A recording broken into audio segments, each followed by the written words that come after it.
Alright, be live. Should hit done over here, right? Like title. Hopefully. Hopefully I don't have a third part 7 going on in my video history. There's a little hiccup yesterday and I lost the signal or something, like OBS crashed, and then it came back on, so I had 2 7s instead of 1. Also, I wound up going into work yesterday. Somebody called out, so I didn't do any Final Fantasy VII last night. So, in case you were wondering what happened to me and why I abandoned my original plans, that would be it. So, we're still working on Omnath. We stopped. It says Ravnica, but that's because I forgot to update. I was gonna go lay down because I started doing that thing where I've been staring at a screen too long and I was crashing mentally, and that then work calls is like, can you come in? And like, okay, fine. Because I've only been working 4 days a week, so that's not financially advantageous. And I have been using that time to try and build up the channel and whatnot. That does not mean I'm actually doing enough to. Did we do Stronghold? We might have done Stronghold. I forget. Oh god, yeah, we definitely did, because I remember poking fun at Dream Halls. What is the card I'm looking for? Grave Pact. Yeah. Okay, I remember Grave Pact. All right, so we did make it through Stronghold. I could not remember if we did or not. I thought we didn't, but all right. So after Stronghold, did we get through Tempest? Yes, because we did the Brothers' War also. Okay, starting to come back to me. We stopped exactly at the Brothers' War Commander. We did not do the Brothers' War Transformers cards, though.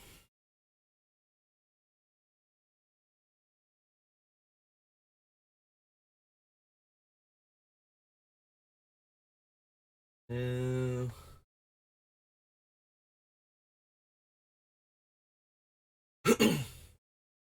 um.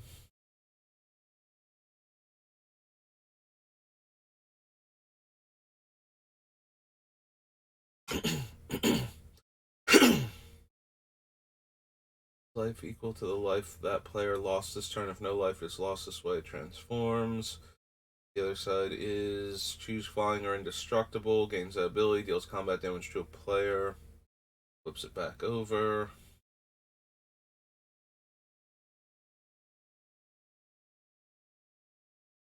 Deals combat damage to a player.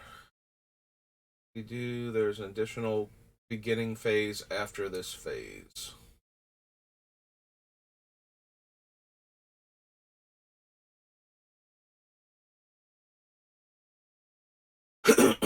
Did I misread this card? I thought it gave you an additional combat step. Deals combat damage to a player, transform it. If you do, there's an additional beginning phase.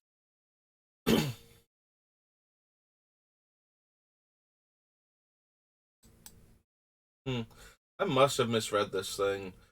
I could have sworn it said combat, not beginning. Alright, that is way less powerful than I thought it was.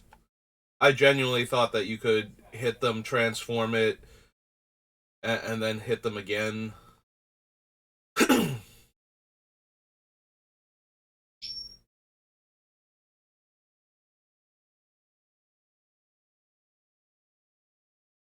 But no, it does not look like you can actually get away with that, sadly. Or maybe for the best.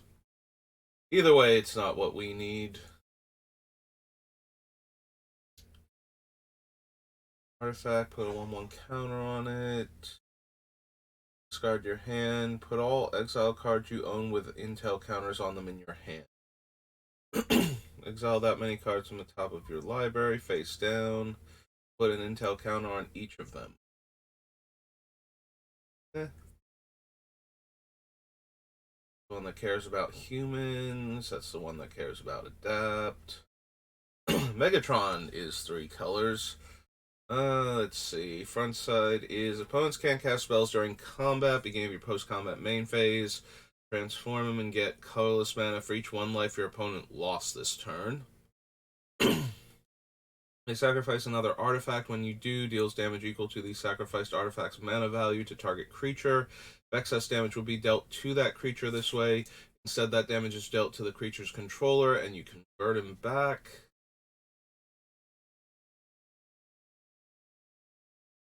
A 4/5 on the backside, a 7/5 on the front.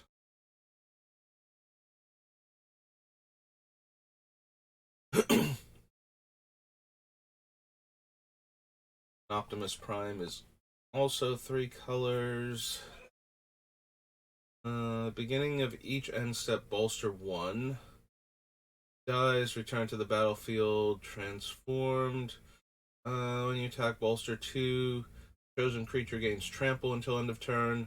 When that creature deals combat damage to a player this turn, flips back over.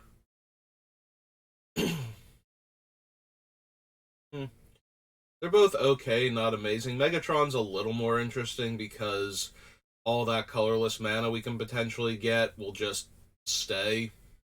We'll be able to use it as black mana later on with our commander, but that's about it. Not like we have a bunch of artifacts we can go sacrificing to flip him back over again, though, so.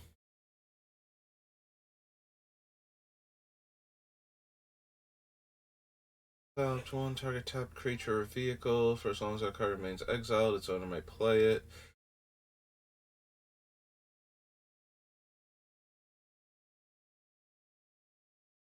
Whenever another creature or vehicle enters the battlefield on your control, 1/1 counter on the second time, flip him back over. Gain life, flip.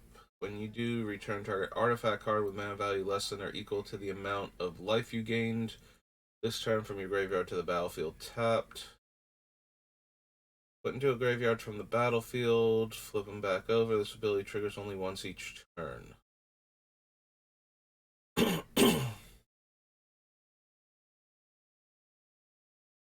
Combat damage to a player. Flip back over. At the beginning of each player's upkeep, you may have that player gain control of it until end of turn. If you do, untap it, goad it. It can't be sacrificed this turn. If you don't, flip it over. Soundwave's 3 colors. 1 or more creature tokens you control deal combat damage to a player. Exile target instant or sorcery card with mana value equal to the damage dealt from their graveyard. Copy it. You may cast the copy. You may recast a spell with an odd mana value. Create Ravage. When you cast one with an even mana value, creates Laserbeak.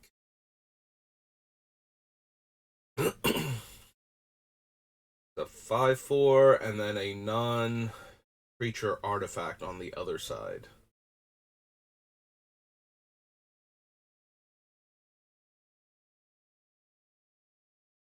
Alright, I don't think we want the Monarchy, and Ultra Magnus I don't remember being good, but... You may put an artifact creature card from your hand onto the battlefield tapped and attacking, and flip him over. He was a 7/7 into a 4/7. Attacks attacking creatures gain indestructible. If those creatures have total power 8 or greater, flip him back over. The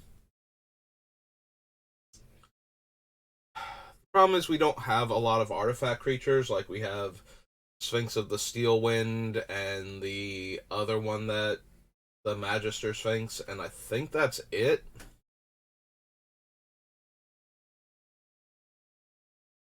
Yeah, big old colorless creatures are kind of at odds with what we're doing, so.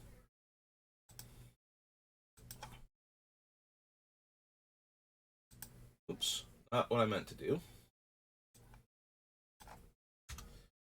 Meant to go the dark, but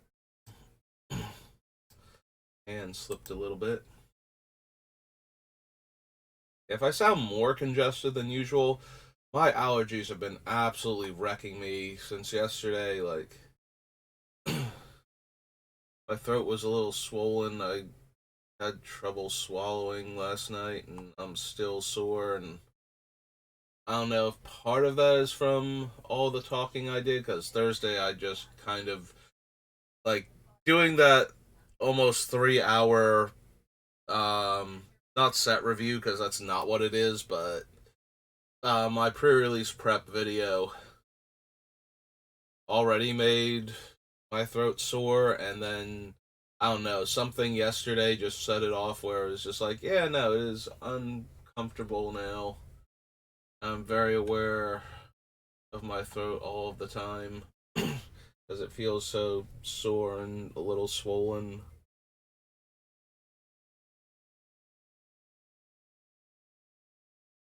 I don't think we need amnesia. Like, it's fine to hit one player with who seems particularly dangerous when it comes up, but I don't.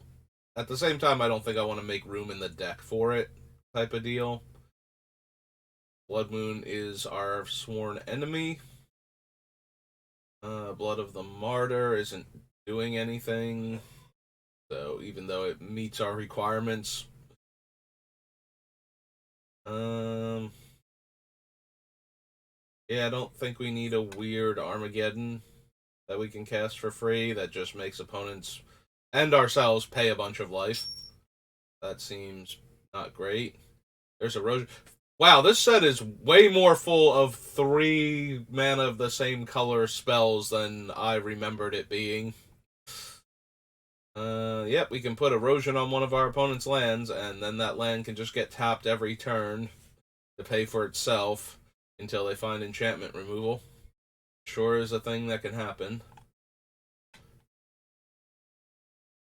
Helwar Stone is fine if we want it. The cheap ramp card that makes colored mana.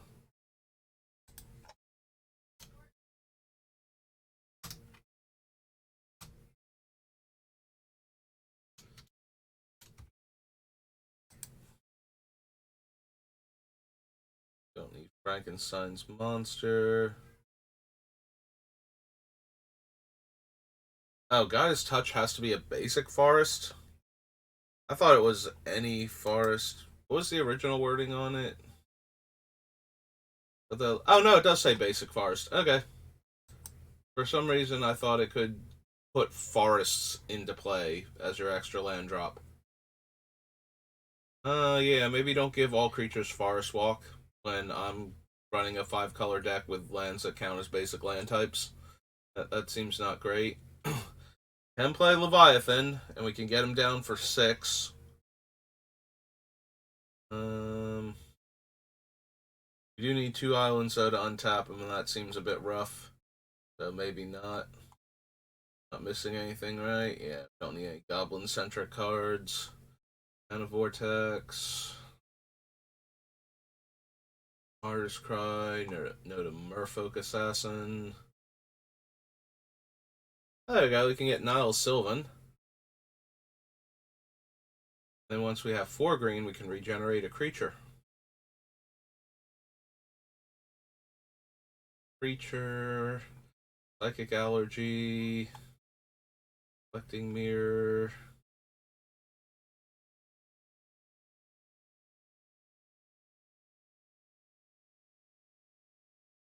Beginning of your upkeep, sacrifice it unless you pay 2 life at the beginning of the end step. Destroy all untapped creatures that didn't attack this turn, except for creatures that couldn't attack.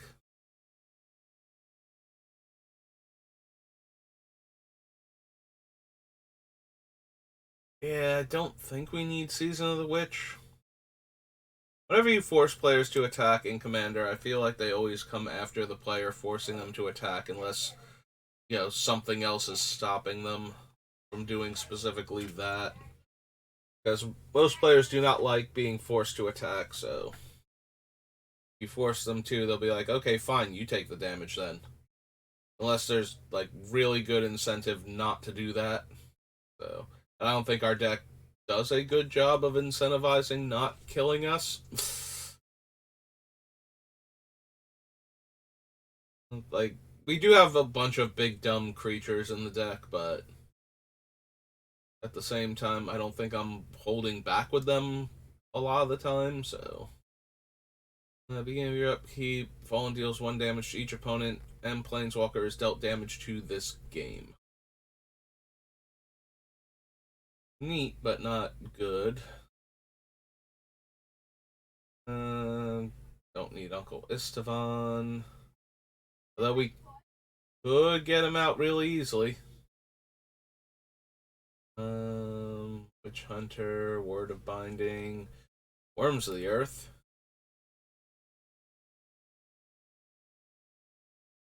Oh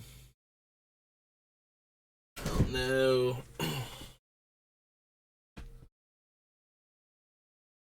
I mean, we can kind of take advantage of Worms of the Earth if it shows up early enough, but if it does that, then somebody's just gonna pay 5 life so that it'll stop. And I don't know that I want to waste time casting a Lava Axe, so. If it were more significant of a life total, if it was like, hey, half your life or something, I might be interested in it. Because that one's rough. Like, whoever has to disenchant that one that way is gonna be like, yeah, no, you guys have to, like, not attack me for 5 turns if I'm gonna save us from this stupid enchantment.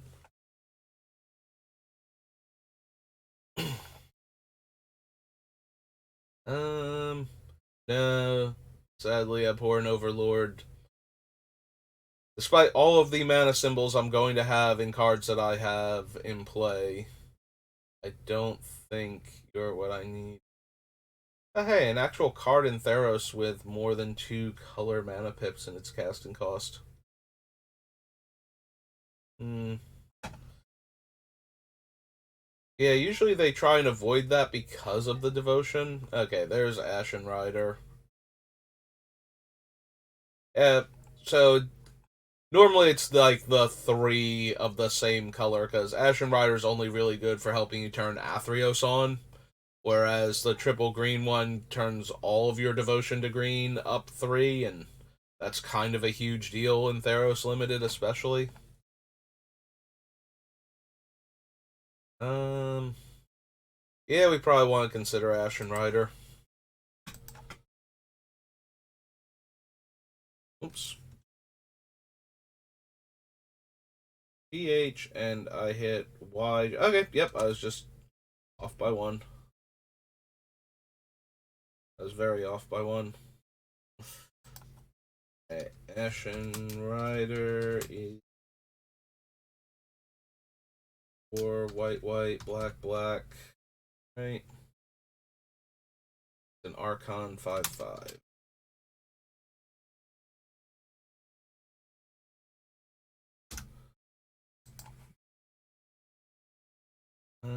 Baleful Eidolon, Hoplite, Boon Satyr.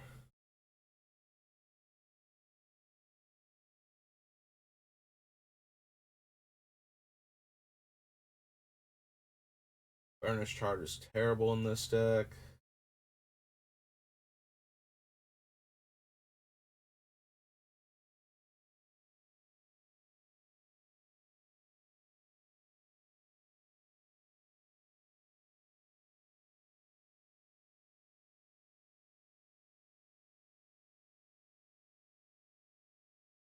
Merchant, no. Rising Chimera. Sonia. Yeah, I'm not expecting much else from this set just because of how our deck works. Like, we're not devoted to any one color. And while we do have tons of mana symbols in our things, that doesn't necessarily mean that any one of them is going to be good.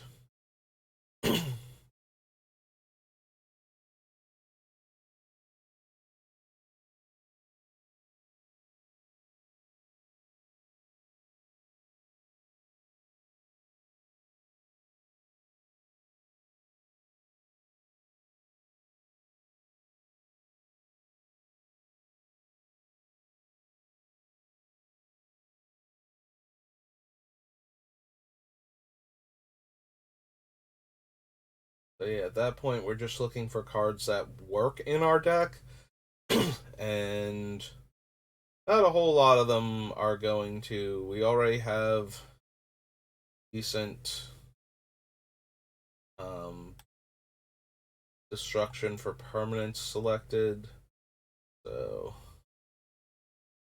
don't need any extra of those unless it's something that just destroys any permanent type. Then we're slightly more interested in it.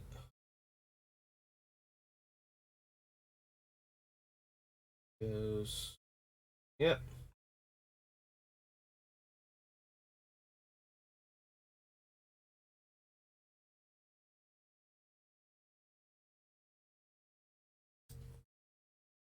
Back over to gather. Theros. Theros Beyond Death.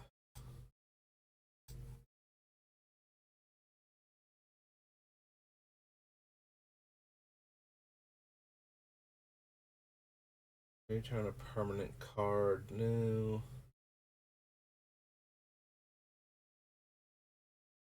Nope.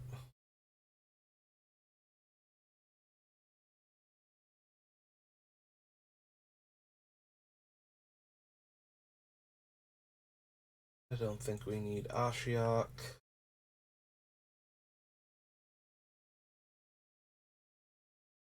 At the beginning of your end step, put a coin counter on another target creature. Whenever a creature with a coin counter on it dies or is put into exile, return that card to the battlefield under your control.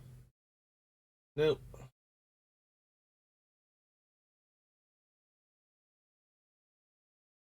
I kind of keep forget. Like, I'm vaguely aware that Calyx exists, but for the most part, I just kind of tend to forget that he's a thing.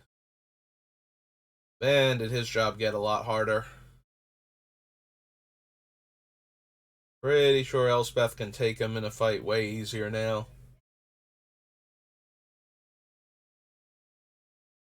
It's not like he was particularly likely to win that fight to begin with, so.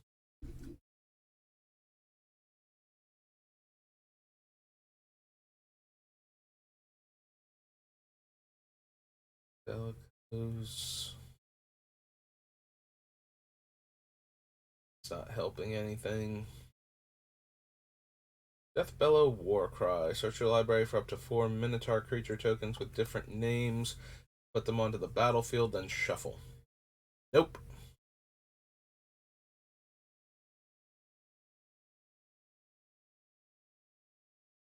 Alright, Dream Trawler.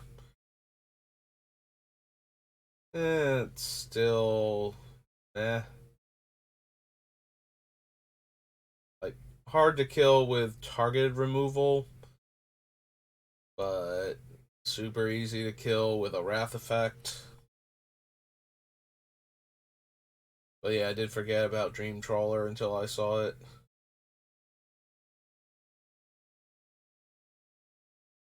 Hmm. Hey, what's the, like, Planeswalker Death Elspeth? Planeswalker Death. Planeswalker deck Elspeth. That was more portmanteauing deck and Elspeth than, poking fun at the fact that she's dead here. Although that does work out for that also. A +1/+1 counter each of the 2 target creatures. Search your library under a graveyard for a card named Sunlit Hoplite. And until end of turn, creatures you control gain flying and +X/+X based on my devotion to white.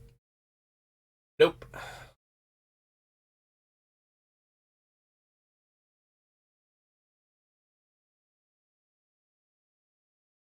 Have enough enchantments for that.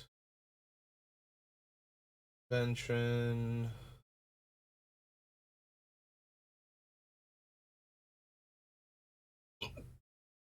Excuse me.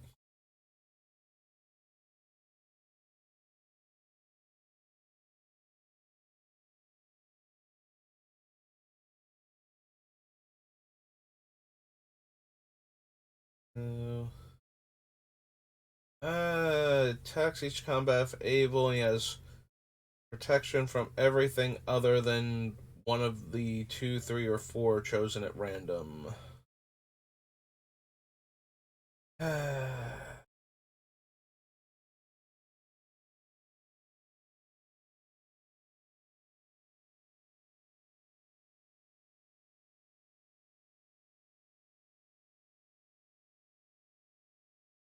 Yeah, probably not.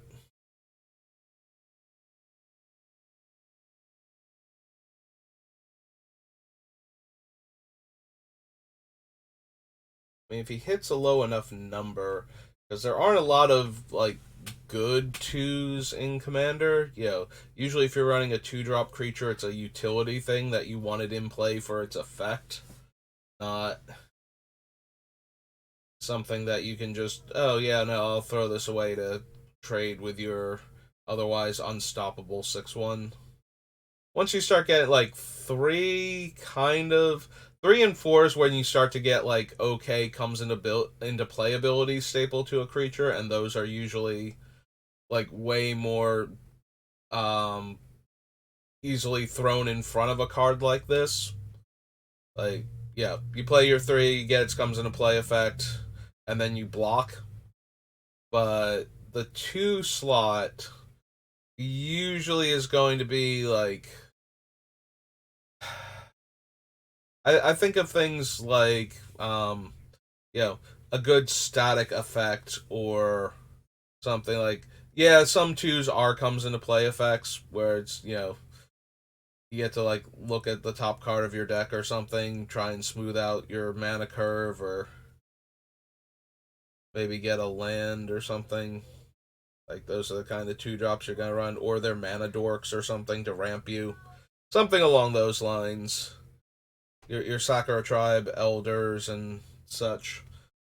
But once you start getting into like three and four, it's way more likely for them to have had a comes into playability that did something, and then to just be sitting around and easily can throw themselves in front of Haktos. So,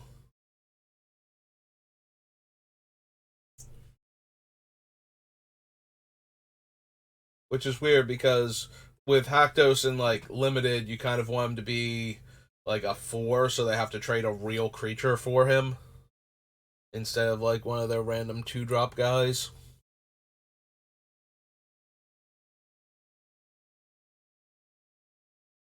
But yeah, while he does technically meet the requirements for the deck, I don't think we want to bother.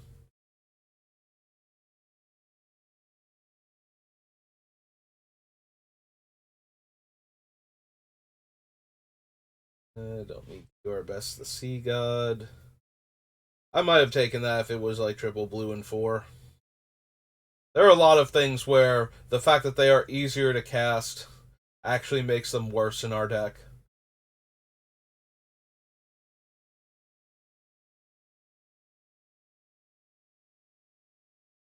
And if they were a bit more obnoxious with their casting costs, I would be a bit more intrigued at the prospect of running them.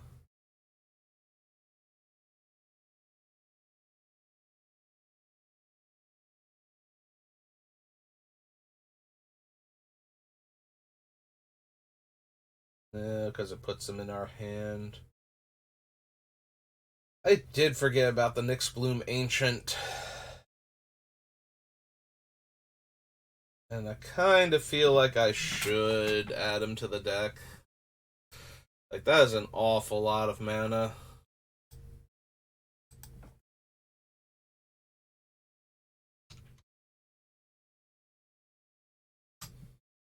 Now, granted, it's mostly going to be black mana because of how our deck works, but that's okay. We will find something to do with it. Oh, wait, no. Oh, no. It's triple green. I thought I hit it a fourth time. Elemental. 5/5, 5/5. Yeah. Sorry, Nick's Born Colossus. I appreciate you trying to devote yourself to green that hard, but not where I need to be. Big Brother, on the other hand, is exactly where I want this deck to be. Silly zombie Hydra.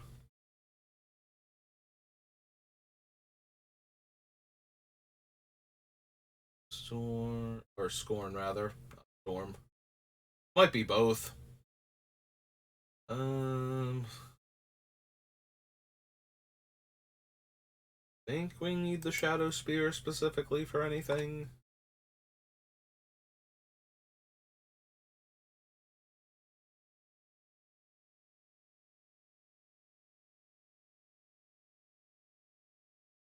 Girl, Tech Giant.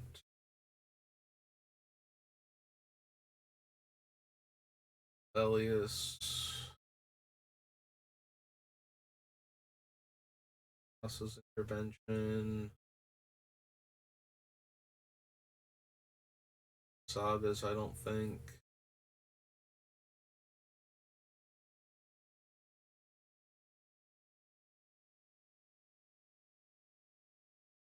Rat. Their World Dreams.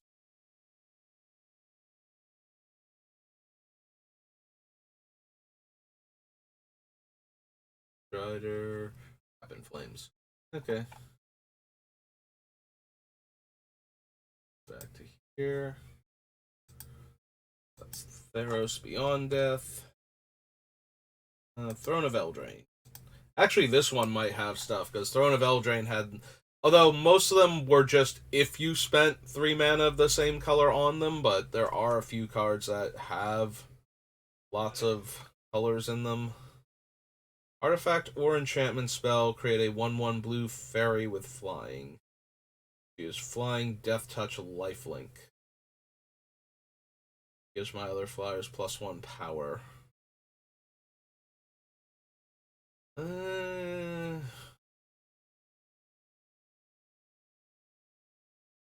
Don't think we're casting a ton of artifacts and enchantments. We definitely have several in the deck. Oh, there's Arcane Signet. Top 4 cards of our library reveal an artifact or enchantment. Alright, now I'm curious how many I have on the list. 1, 2, 3, 4, 5. Oh no. 5, 6, 7, 8, 9, 10, 11, 12, 13, 14, 15, 14. Okay. So 14 out of the 15, and then 1, 2, 3, 4, 5, 6, 7. Okay. Making sure. 8. Oh, right, I started putting in the game text, so that no longer functions properly. Alright, hang on. 1, 2, 3, 4, 5, 6.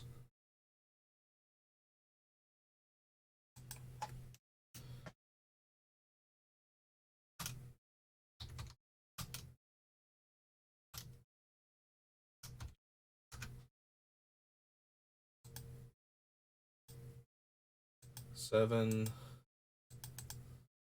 8, 9, 10, 11, 12, 13, 14, 15, 16, 17, 18, 19, 20, 21. Okay. We got like 30, 35 right now, if they all made it into the deck.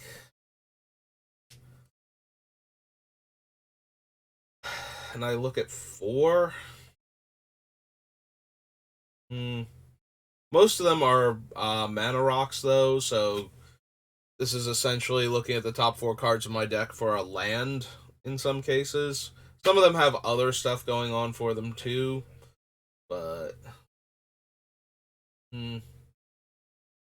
So maybe not. Or another black creature enters the battlefield. Each opponent loses 1 life and I gain 1 life. Sack another black creature, draw a card. No.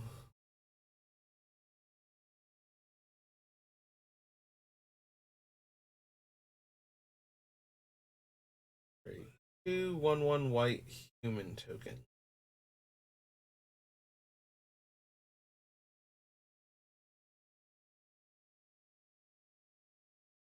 Ardenvale.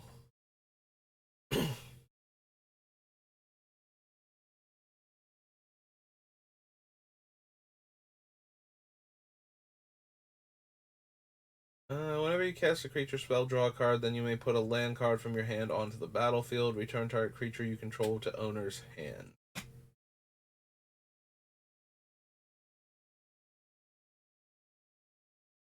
Do I want Quaylane, however you pronounce his name? I'm 99.9% sure it's a hard K sound, not a, or a hard C sound, so a K sound, not a, like a like Chilane. Pretty sure it's supposed to be like the old Irish / early English. Cast a creature spell, draw a card, and then I may put a land card from my hand onto the battlefield.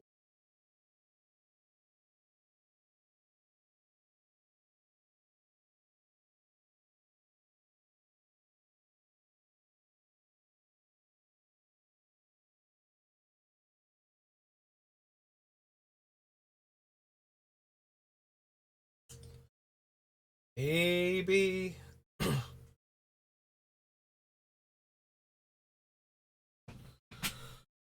Alright, we'll consider him, so we actually need the commander sets down here. He is from the Brawl deck. HULANE.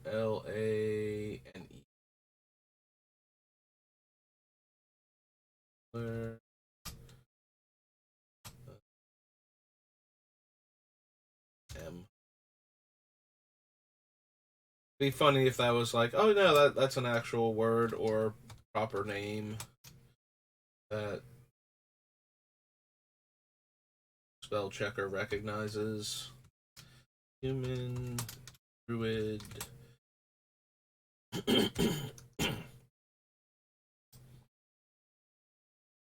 Clockwork servant, command tower. We do have command tower on the list, right? Right. Okay. Reveals their hand. Choose an on-land card from that player's graveyard or hand. Exile it. You may cast the card for as long as it remains exiled, and you spend mana as though it were mana of any color to cast it. It is nice that we would get to take a card from one of our opponent's hands, but gain life for the first time each turn. Return from your graveyard to your hand. That's not really something we do, so sack another creature or artifact, deal 2 damage. Target creature or planeswalker. Nope.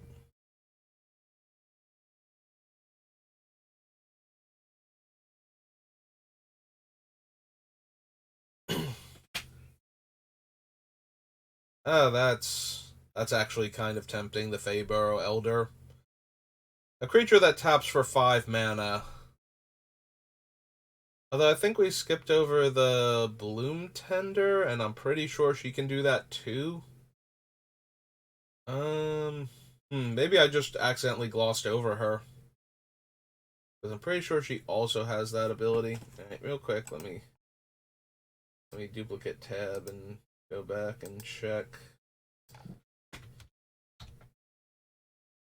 There.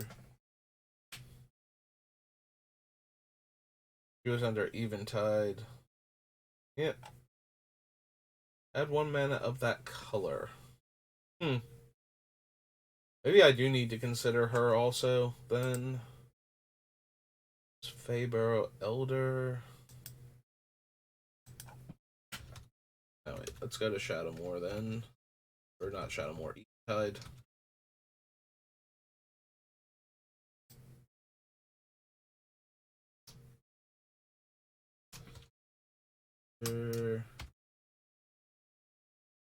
One in the green. An elf druid. Yep.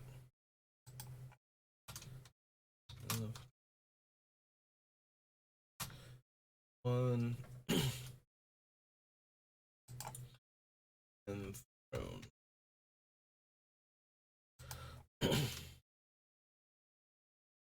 FAE. Yep.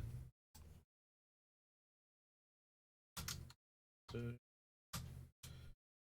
one white, green, a tree folk druid. Where is it? Tree druid. Okay. The Feasting Troll King.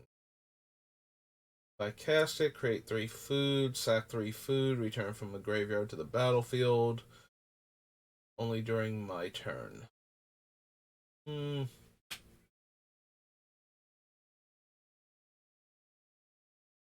the problem is we have no other way to generate food, so it's a 7/6 that we get back once, and if we don't get it back, we have, ways to gain 9 life through invested mana. Yeah, both sides seem okay, but not amazing.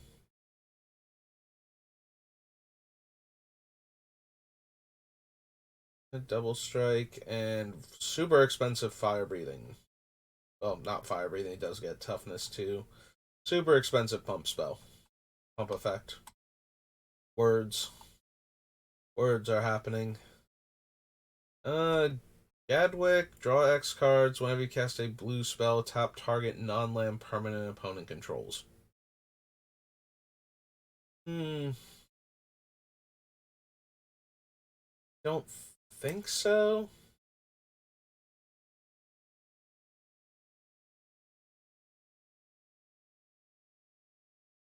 Don't think we need Garrick. It's okay, but not amazing.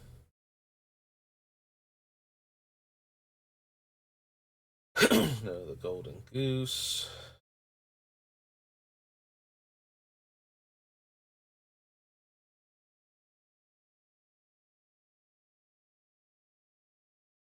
No.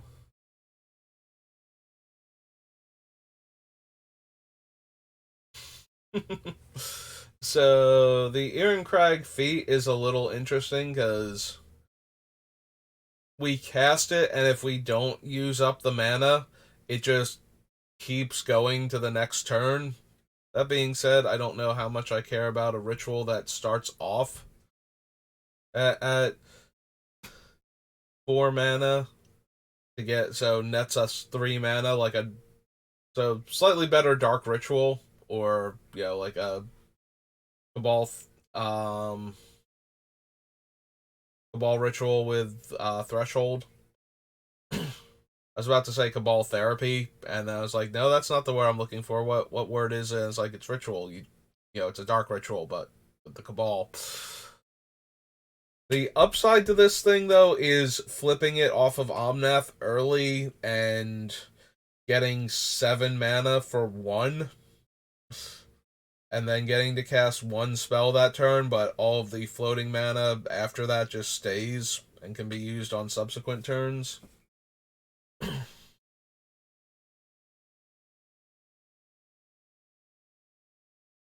Hmm.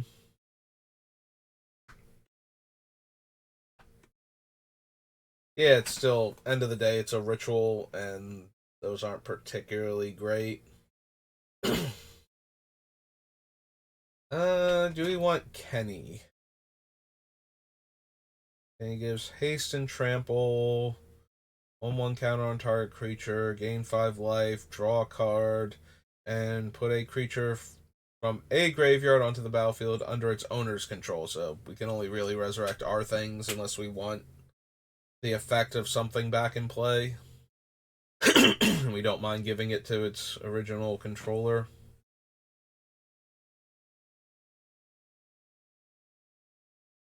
Um,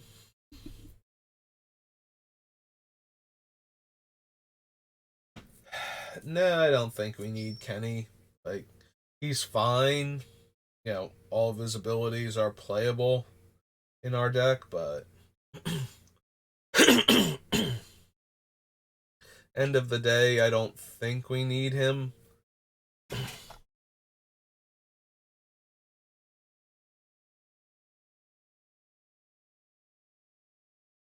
Dragon Noble enters the battlefield or attacks, sack a permanent. Whenever you sack a permanent, put a 1/1 counter on him and draw a card.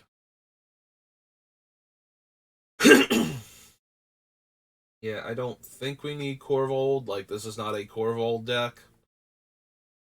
So the only way I'm getting to draw the cards is by him attacking and, like, my fetch lands.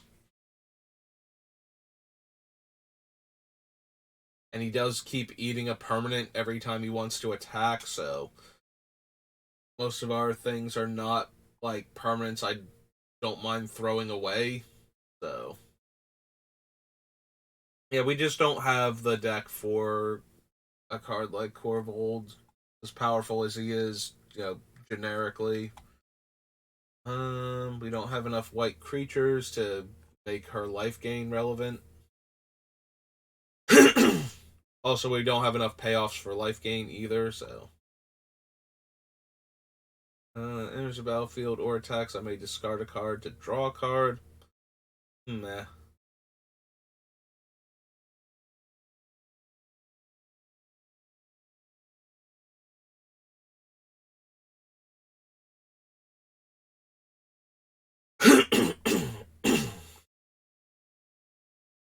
Yep, there's the ranger half of the adventure. Don't think we actually need Oko for anything. Like, we could put him in just as a powerful effect, but.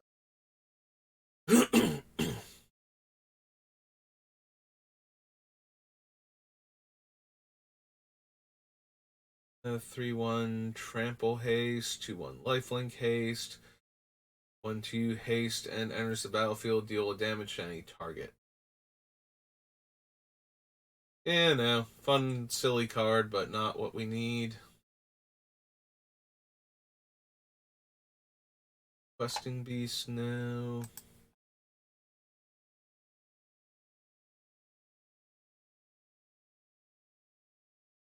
Heart Smasher. Rankle, Realm. Gains lifelink and gains indestructible.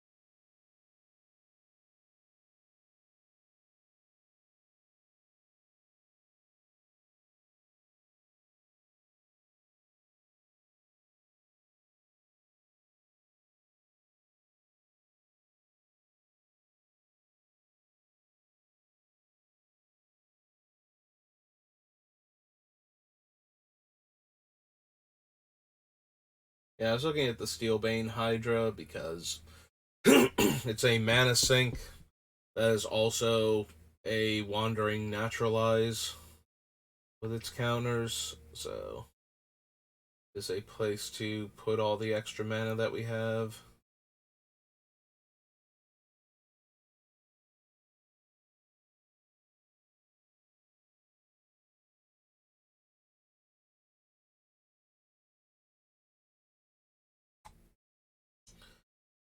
Don't need Rider.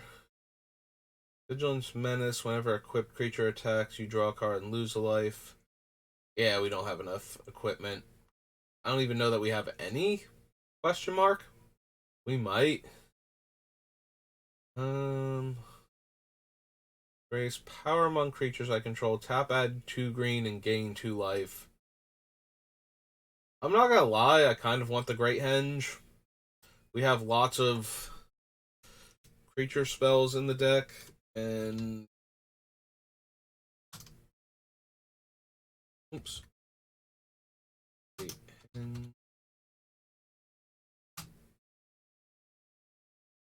And they have very high power, so it's not like we're gonna have trouble getting this thing's casting cost down. And then with Omnath, when we tap for the 2 green just to gain the 2 life, we actually get to keep the mana. So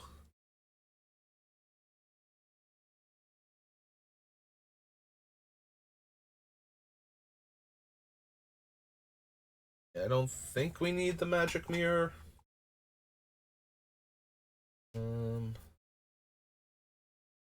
Royal Scions, no.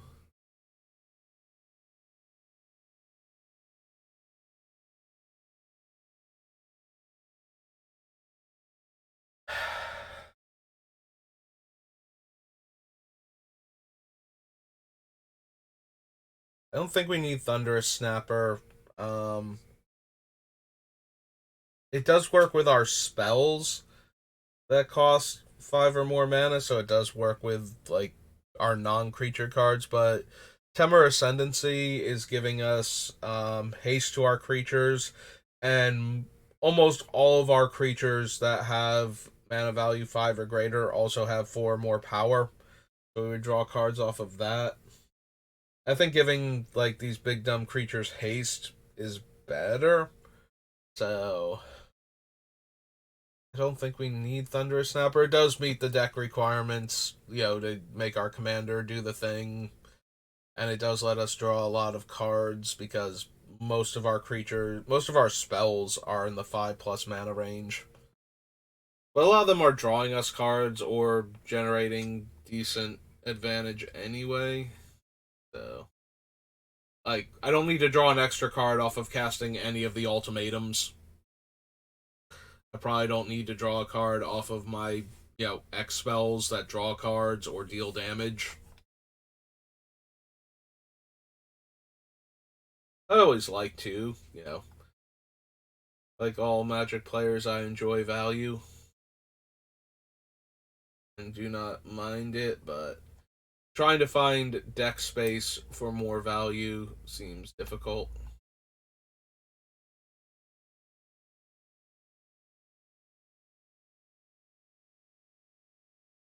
Vengeance.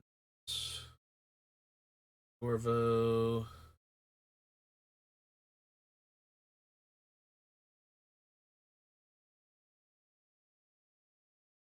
It didn't have to be specifically a green creature for Yorvo. I might be mildly interested.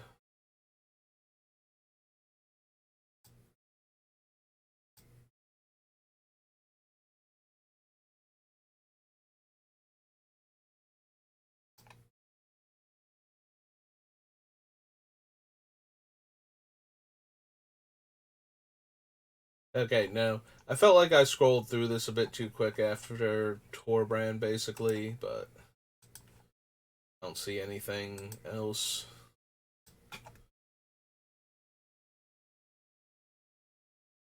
Throne. Time Spiral. Alright, Time Spiral, what you got for me? No. No. Fascinate. Barb Shocker. Boggart and Hellkite.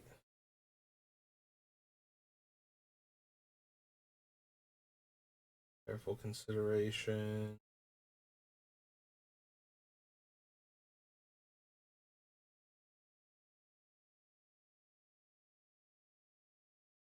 Bull Stoker.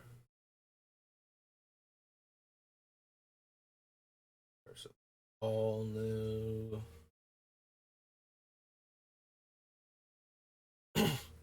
There we go. I can spend 7 mana on a 6/6 unblockable.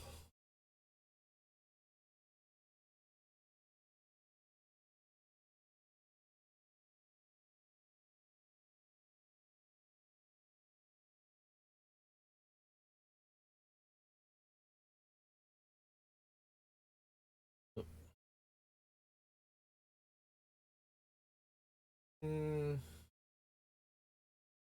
New.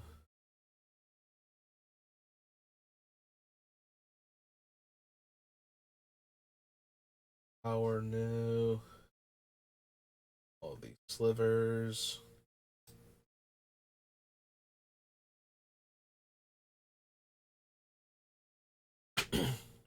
Onyx sliver new.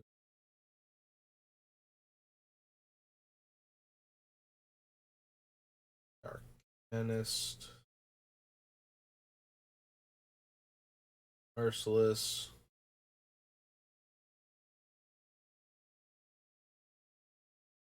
There we go, Liege of the Pit. Yeah, no, didn't think so.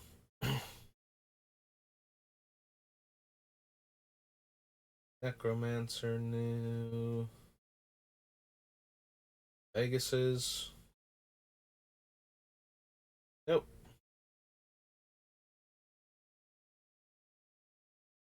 Oh, we could cast Mishra for 1 mana. Then he'd be a 4/4. Yeah, without any of the weird things that interact with Mishra. Kind of not great. There we go, Opal Guardian. As soon as an opponent casts a creature spell, it's a 3/4 flying pro red. For no mana.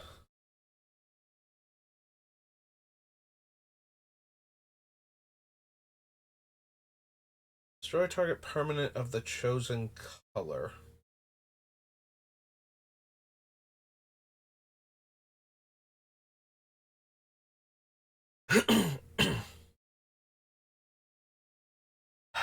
He's only a 3/3, and we get locked into the color, so we have to either choose the thing that is the most problematic at the time, or choose the thing that, has the most overlap between our opponents so we can destroy the most permanents, potentially. Maybe if we had ways to flicker him, I'd be more interested. Since then we could keep changing what he can destroy and then, actually blow up the thing we most need to every turn until he dies.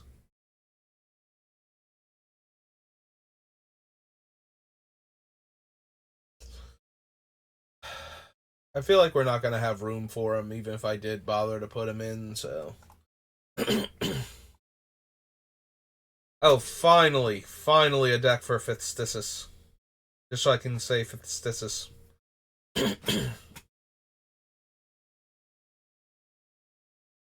I mean, if ever there was a deck for this card, this is it. We just flip it up and then pay 4 mana and destroy target creature and make that creature's controller lose all of the life.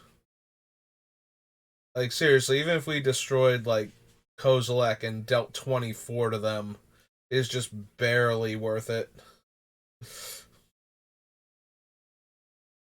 It is funny, though, and it works on things with, like, randomly near infinite power and toughness that have just grown titanic, and we get to kill them with it. As long as they don't have a way to explode in response. Because it doesn't work against, arbitrarily large. Oh god, what is its name? Not Hangerback Walker, Walking Ballista. Things like that, just all of a sudden all their counters go poof.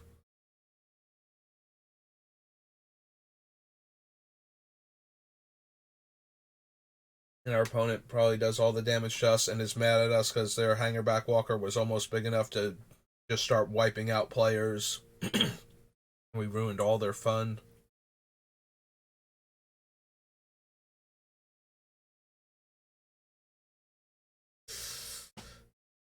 I'm gonna wind up cutting it is the problem. Like, there's a part of me that wants to run this because it's funny to me. And Commander is definitely the format where you're going to hit something huge and deal a ton of damage if this thing actually connects. But at the same time, it's kind of like, do I want to dedicate a deck slot to this card? And the answer is no, not when I could be playing, any of the other insanely powerful cards instead. So, yeah, as amusing as the card is, I don't think we are actually going to bother with it. This is the deck for it. This is the deck that can cast it very, very easily. Not just from the flipping it up and getting 3 black mana, but also just floating our mana over turns. Just happen to have a ton of black mana floating when we want to cast it.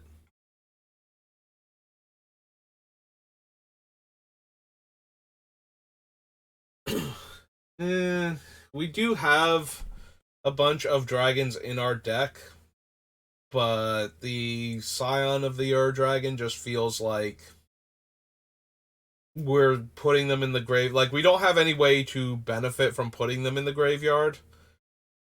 I think we passed on a bunch of reanimation spells because of that. Although this does set up Eerie Ultimatum pretty well. Like, Eerie Ultimatum didn't feel like it needed setup. A lot of the time we were just going to cast it because, we have a graveyard. And therefore we have cards in it that will come back, but Scion would let us actually set up the graveyard by throwing some extra dragons in there before casting the ultimatum.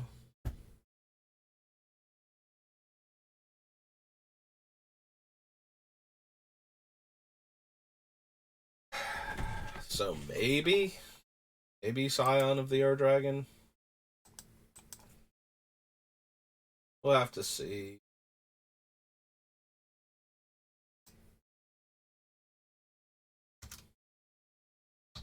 Of the Ur Dragon.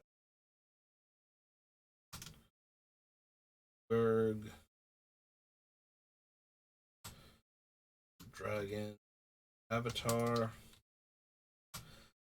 5/5. Or no, 4/4. He's not even a 5/5. 5 man. All 5 colors.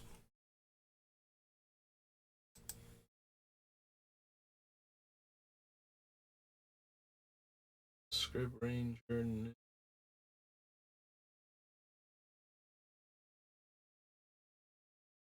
Mostly because our lands come into play tap, so the Script Ranger can't even like help accelerate or anything.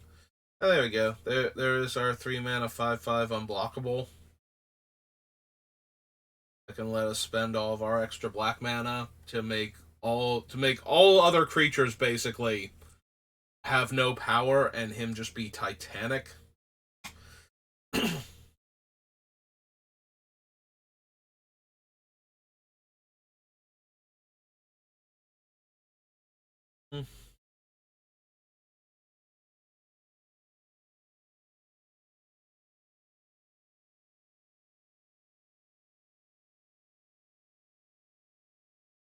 I mean, ultimately, probably not, but it is. Again, this is the deck for him where we just have infinite black mana all of the time, and he just won't let anything else deal damage if we don't want it to. And we can actually do the thing too, like if we needed to spend black mana we have other mana, we can float all of the mana going into combat, wait until they declare attackers, and then activate the Overseer then, because all of the mana will shift to black with Omnath at that point.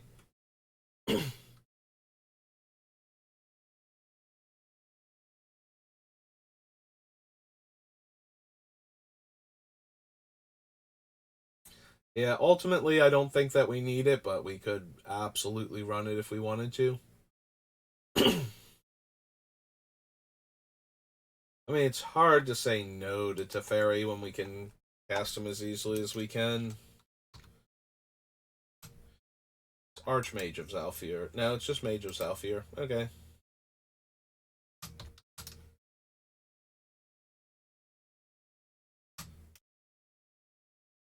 Blue. And Wizard. 4.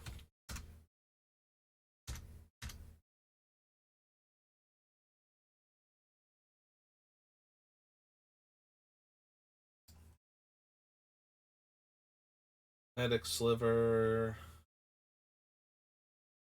Felon.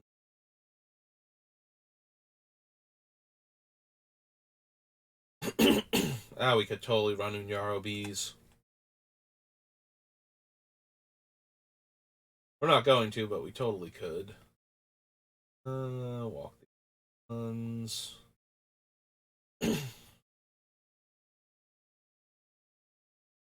Using Dryad. Hey. Time Spiral. On to Torment. Torment.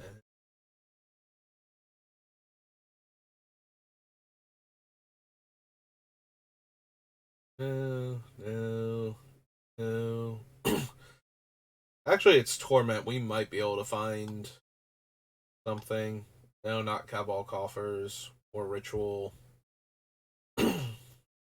But something that can use up all of our cool black mana that we have floating around.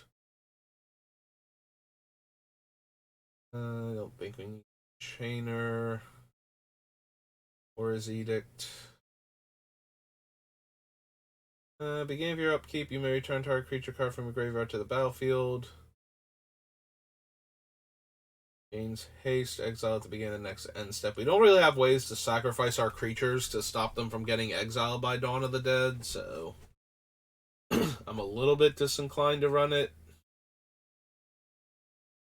I don't think it's quite good enough without that. Going a little too fast, but I'm also not seeing anything. Hypnox is still 8 mana, even with our cool trick. Although if we ever cast him from the hand and sacrifice him, we get to exile that player's entire hand forever. Still doesn't seem great.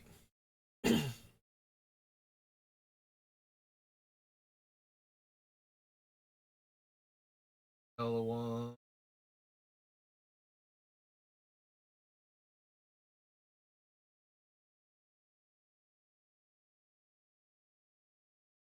Good Shade. Down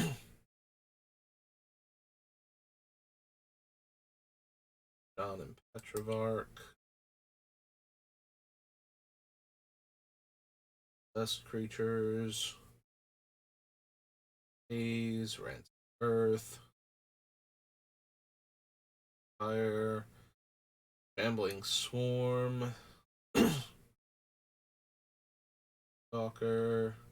This set was so black heavy focus. I am genuinely surprised that there are not more cards. Oh, there we go, there's Transcendence. We could totally do that. Get our life total low enough, cast Transcendence. Violent Eruption. And Zombie Trailblazer. Okay. I honestly thought we might find something in Torment because of the heavy black focus. I thought there were more cards like Shambling Swarm where they had more black mana and the mana costs, but apparently not. Fate, Masters, Infinity. Yeah, let's go. Let's go to Infinity.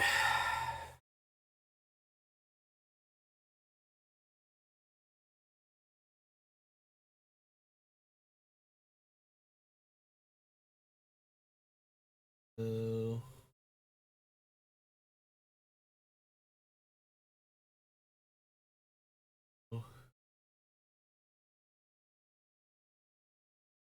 sticker on it.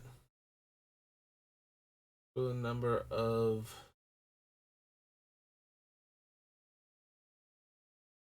is it O's? Is that what the actual card says? Equal number of O's in the name stickers on this enchantment to any target.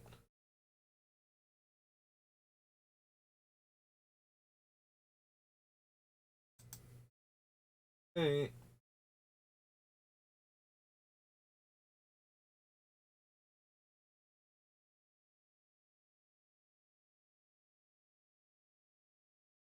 Doris.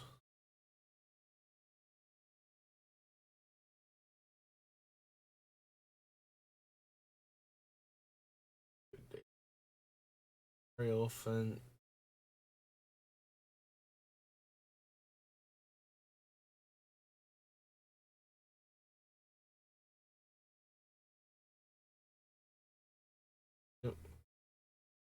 Use target creature, roll X 6-sided dice for each even result, put 2 -1/-1 counters on it.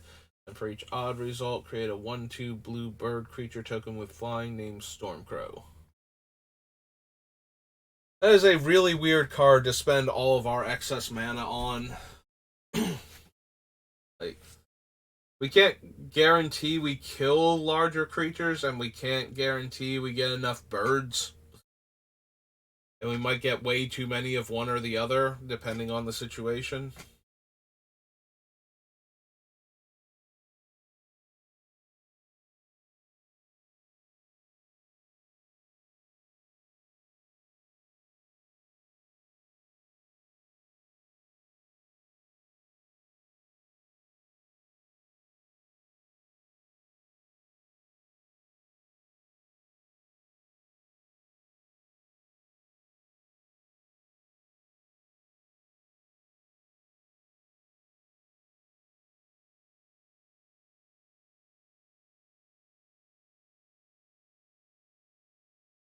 Buddy, Chamber,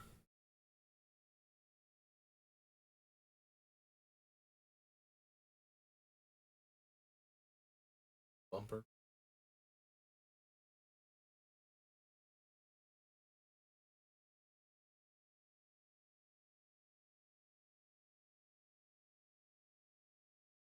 Bet on your turn. Roll 2 6-sided dice.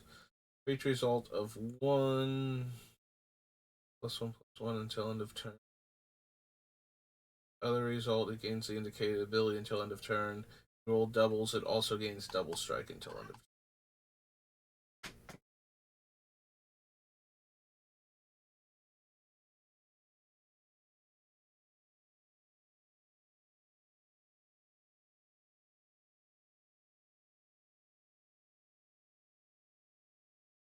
A reroll any number of its stored results, gets +X+X, where X is the greatest number of stored results on it of the same value.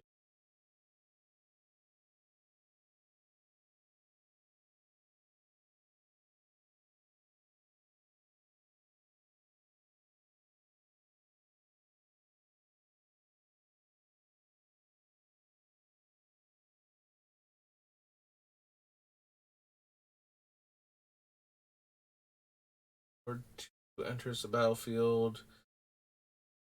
Sticker, and you may put a sticker on the permanent.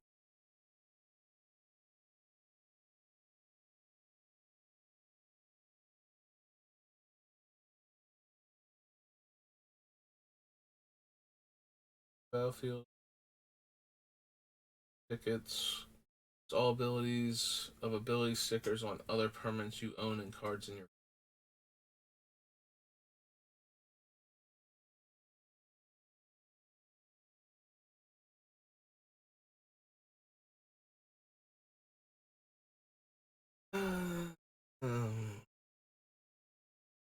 One ones. Die if the result is equal or less than the number of robots you control. Make another one. Roll a 6-sided die, 1 or 2, +2, then create 2/1/1 squirrel tokens, 3, -1, then return a card with mana value 2 or less from your graveyard to your hand, 4 to 5.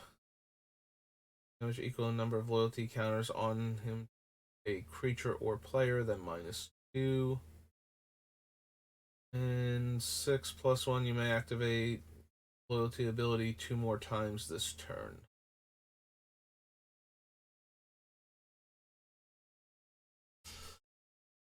Yeah, I don't think we're going to have the mana value 2 or less thing anywhere near often enough for all of his random effects.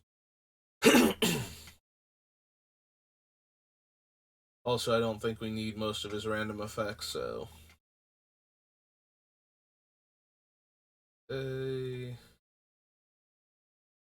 There's.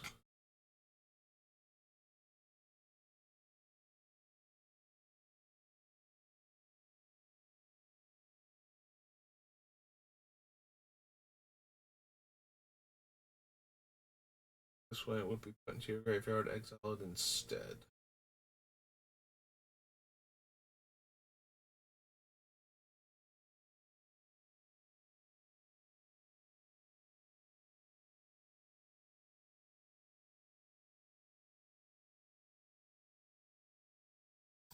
bunch of attraction stickers that I don't think we actually care about.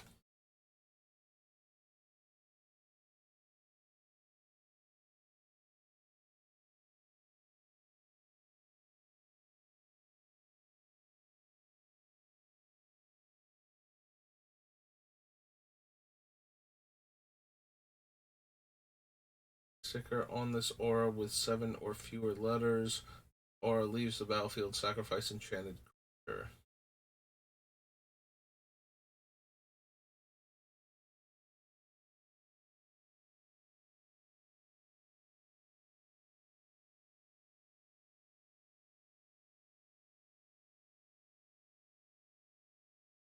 Don't control blocks target creature you control with power. Toughness sticker on it other than line prancers this turn. If nope.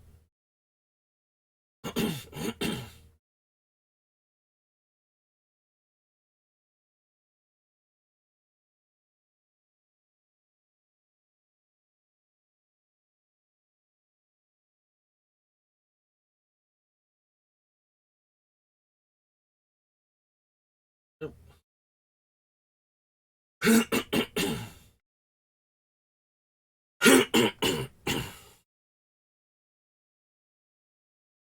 Total mana value X or less from your graveyard to your hand, where X is the total of those results, and exile paradise lost. There's got to be some dumb combo you can do with this, with like Borborygmos and all of the lands in your hand, then just discarding them, and then doesn't matter what you roll, you would be able to get all of them back.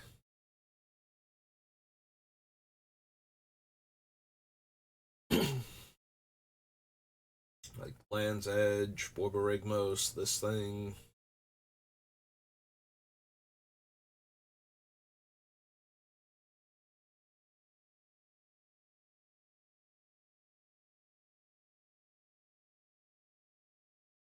Another target creature with an art sticker gets +2/+0 and gains mass.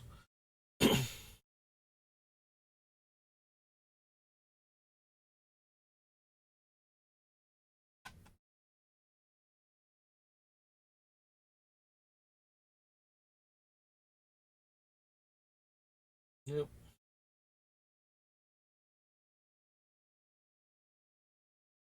Yeah, lots of attraction openers, nothing.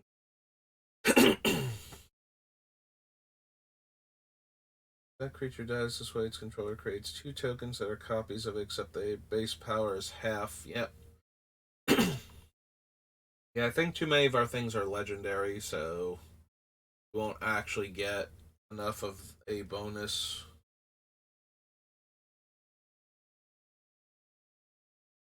Alpha, Beta, and Gamma. If a creature isn't assigned to a sector, its controller assigns it one. Opponents assign first. Sector can be blocked this turn only by creatures in the same sector. Put a 1/1 counter on each creature in the sector of your choice. And destroy all creatures in the sector of your choice.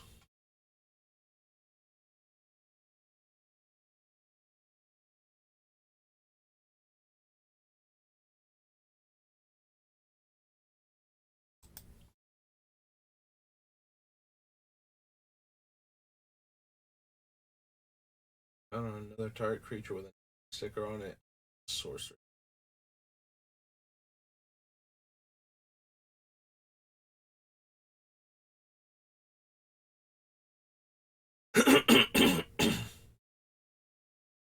Awful entry.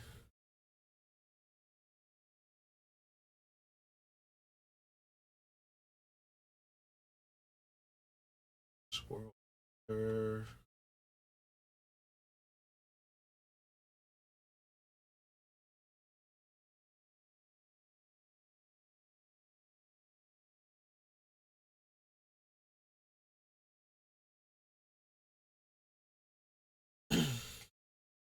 Oh.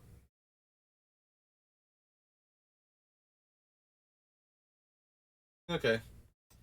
Didn't think so, and it takes a long time to go through Infinity cards, but had to make sure. Alright, we're on the Urzus already.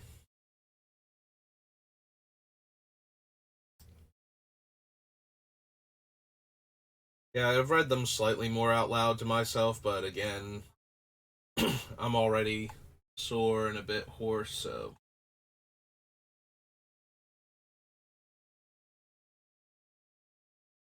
rather than ruin my voice entirely.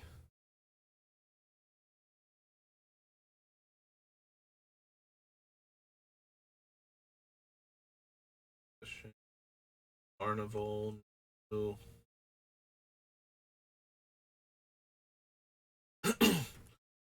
It's a little too dangerous with Carnival of Souls. Like, every creature coming in gives me a black mana, but I also have to lose a life each time, so.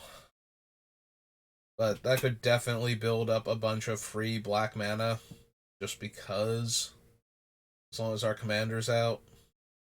Obviously, we don't want it when Omnath isn't in play, which is another reason not to run it, because then when he dies, I'm just taking damage for no reason.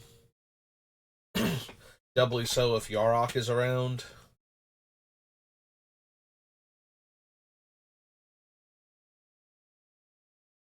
I think we need False Prophet. Gamekeeper, no.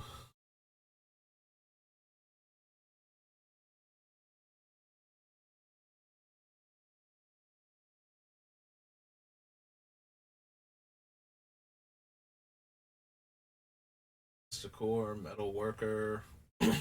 Metal Worker is mildly amusing with our commander, but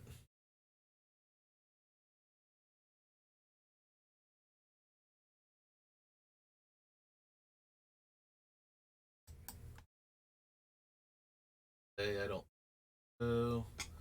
Morphelos is banned. Also, I'm not sure that we would bother running him despite all of the triomes and dual lands. Dynamo. I think we need Treachery. Wake of Destruction might be too mean. Like, this deck seems more silly than, like, actually, like, brutally good. And I feel like Wake of Destruction is just like, and the heck with you in particular, to, like, the monocolored deck. And I don't feel like doing that in a deck like this. Like, that is something I would do in a deck that's already absurdly brutal and just trying to crush games as fast as possible. This thing is more like dirtily over the top, silly stuff that makes me smile when we pull it off.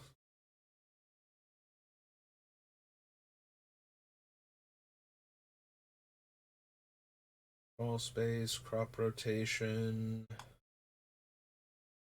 hermit.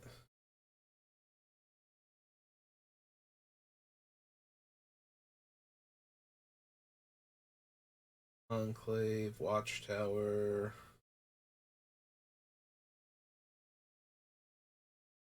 Grim Monolith in this deck.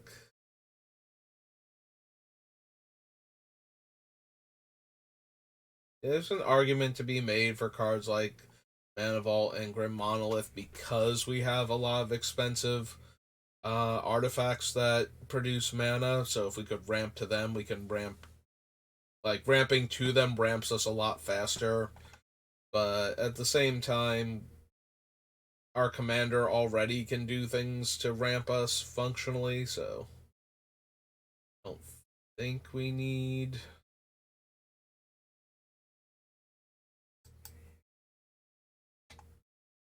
colorless sources to help ramp us.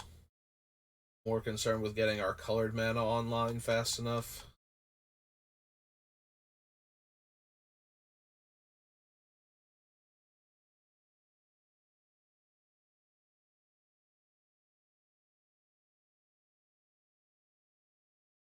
Nope, sorry, Weather Seed Tree Folk.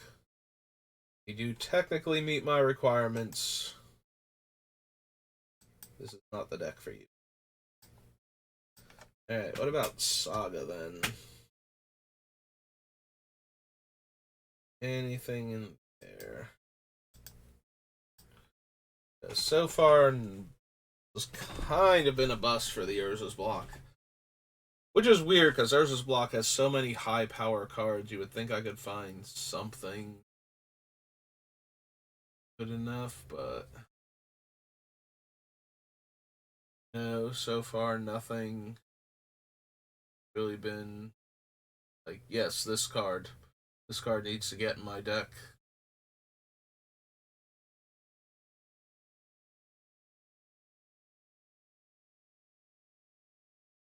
Yeah, don't need Child of God. Yeah.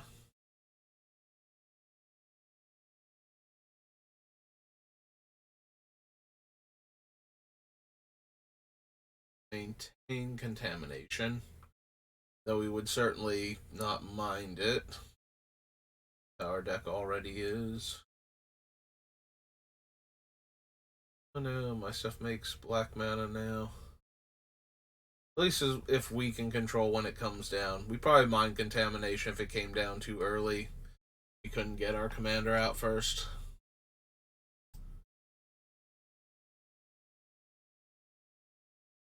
Fault line.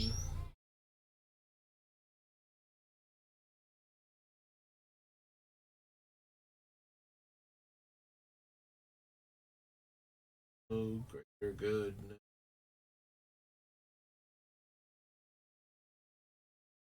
Hidden cards. I don't need ill-gotten gains. Or no.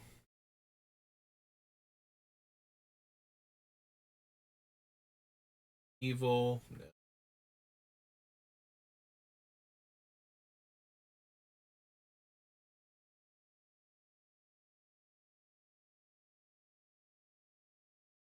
Raya. No. Persecute. Go to Pestilence. Don't need the tower for anything.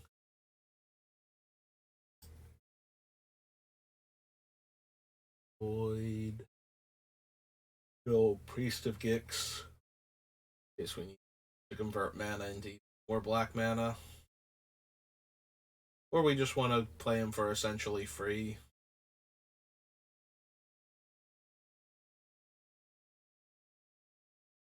Yeah. Avatar.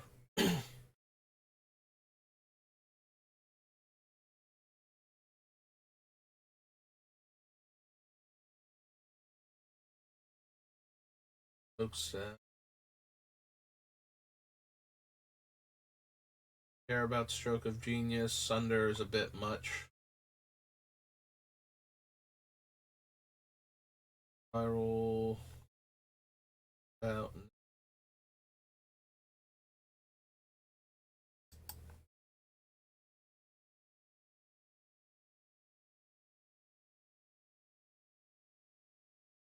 Take.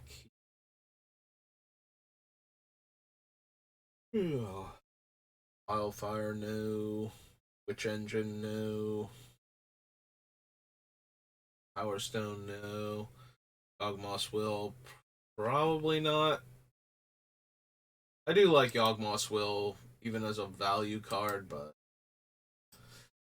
this deck has way too much high casting cost stuff to consistently be able to get it down and actually be a value card. Like, casting Yawgmoth's Will and then casting a card from our graveyard and playing a land is not exactly the value I had in mind, so. Um, Phoenix.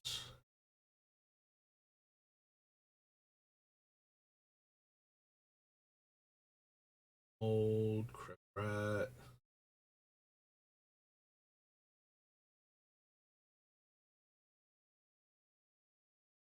Elephant Grass. Blue. Verity. No.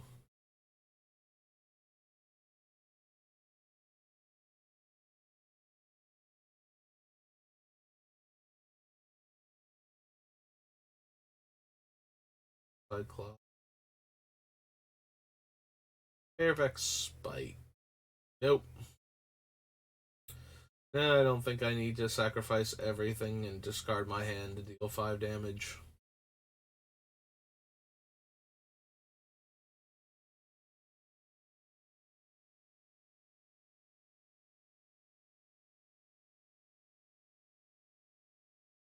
Necro Savant.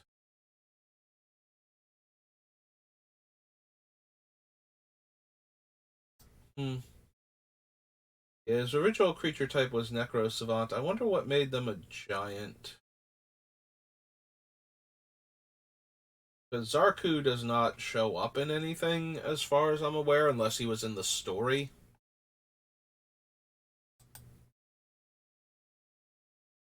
They actually did a book based on the Mirage cycle. And that guy shows up and he's a giant, then it would make sense, I guess, but or if they like name check that there's a race of giants that can cheat death called the Necro Savants.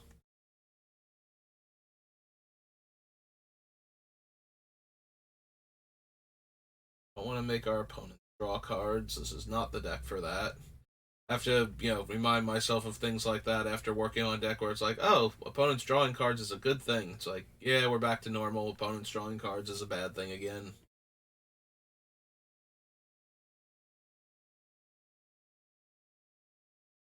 Legacy. Who got a Lancer? Guard. All of these. Eric Tudor. Yep. Okay. That's further than I remembered. I don't know why I thought I was closer to the top. Eric. Black instant.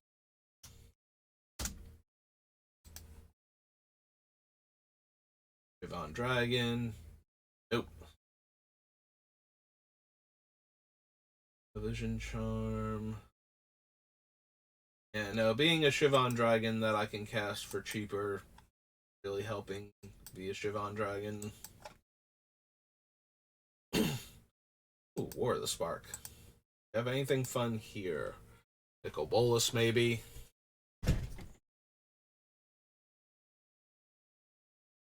Get out Nicol Bolas super cheap in this deck. Nope. No. Doc no. Essence Hydra. Hulk. Bolas's Citadel. Yep.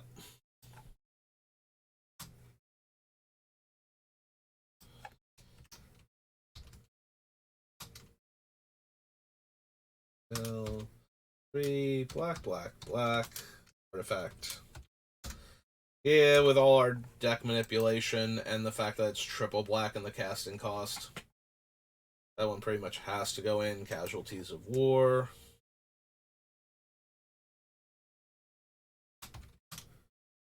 War is 2 green, black, black.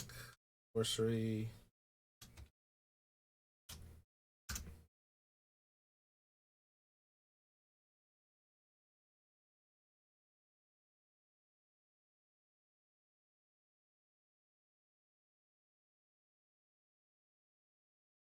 Think we need Command the Dread Horde. Yeah, that gets a basic land, so no.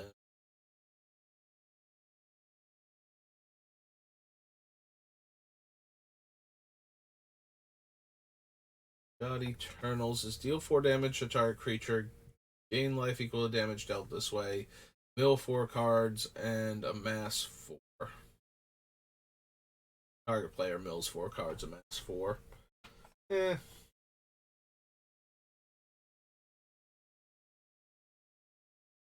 Don't think so. We don't really target our stuff, so Feather's not doing much. Alright, we can build up to the finales.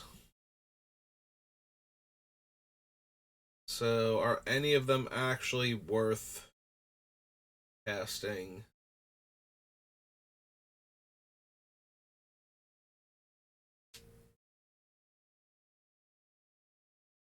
Cast up to one target instant card and or target sorcery card from your graveyard, each with mana value X or less without paying their mana costs.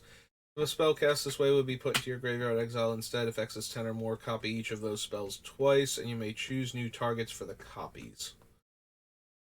I mean, that is hilarious, casting an ultimatum twice, but...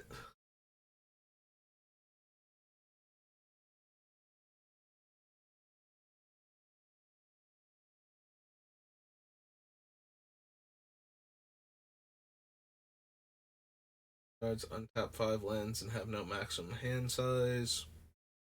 Like, they're all okay, but none of them are like, yes, this is exactly what the deck needs.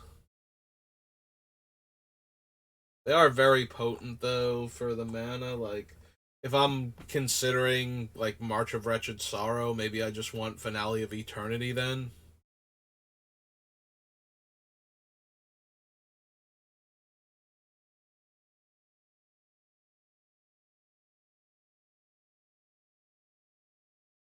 Yeah, if I'm going to consider the March of Wretched Sorrow, I probably just want Finale of Eternity.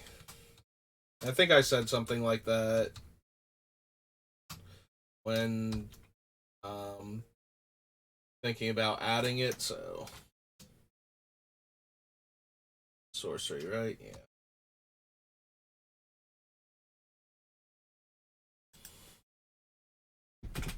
But I don't think we need any of the other ones. Finale of Promise is the most interesting. Like I said, double casting one of the ultimatums that we've already cast. Although a lot of them aren't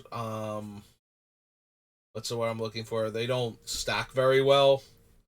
You know, like Eerie Ultimatum, I already put everything back into play. Also, if I cast it, it got exiled, so we don't have it again. Um, Same issue with like Ruinous Ultimatum. I can't really destroy everybody's stuff twice and have it matter. So, Firemind Vessel we might actually want since that taps for colored mana and ramps.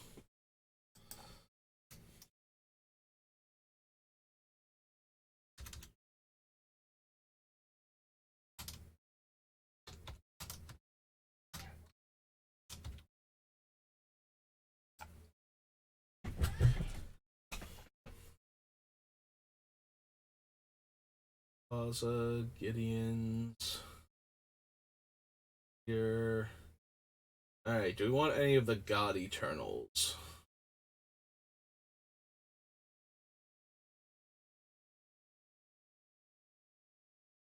Like, we do have a lot of good spells that Kefnet can hit. That would not be terrible with him. I don't think we need Bantu. We don't have enough things that I don't mind sacrificing. Like Kefnet's okay. We do have a lot of things that are good with him, and we have a fair amount of deck manipulation, so maybe. Don't think we need Oketra. Cronus is fine, but not amazing.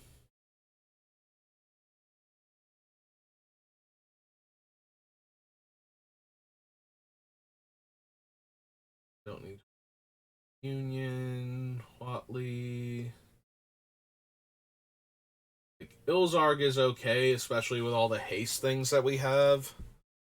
And the fact that Ilzarg itself doesn't normally die. I don't know why I want him to have a Z in his name. It's Ilharg, not Ilzarg.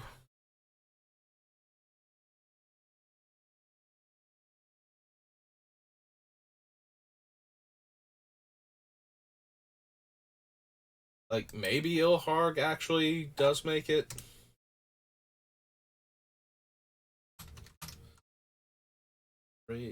Raised Boar is hyphenated, right?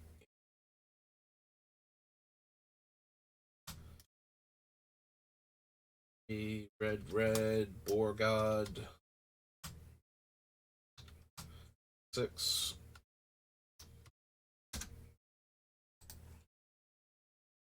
Fading Mentor, Iron Bully. I don't think we need Jace, despite the fact that we can cast him pretty cheaply. 1 mana Jace and being able to draw a card is fine. Again, we don't have a whole lot for the mill, so we're not getting a ton of value that way.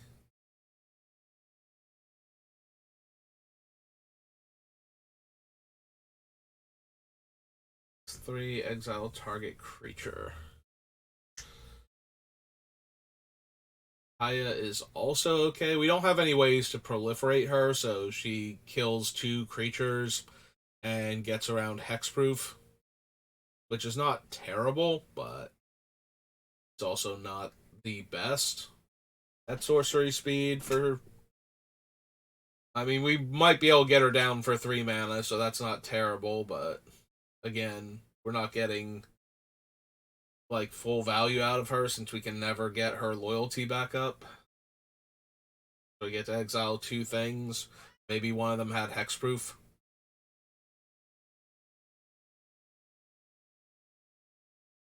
The bright side, though, is that if she does manage to exile the 2 things, she might just sit in play because we don't have any obvious ways to get her more counters.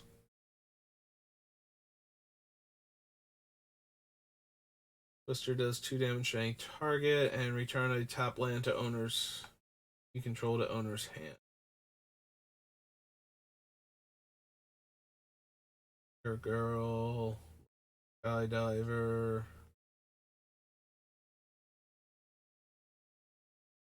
Don't need Fury.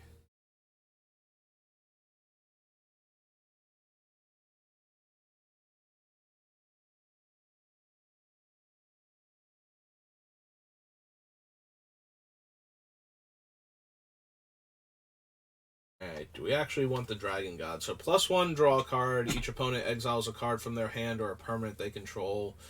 -3 to destroy target creature or planeswalker. And if we get to the -8, we can potentially make players lose the game. He also gets to steal the planeswalker abilities of other planeswalkers on the battlefield. Like the activated abilities on them.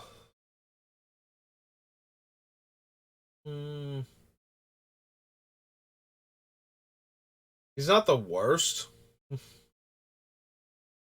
Like, if we get to put him into play for 2 mana,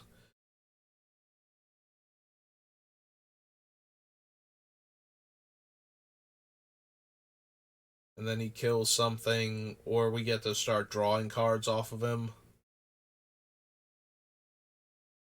Like, neither one of those is terrible.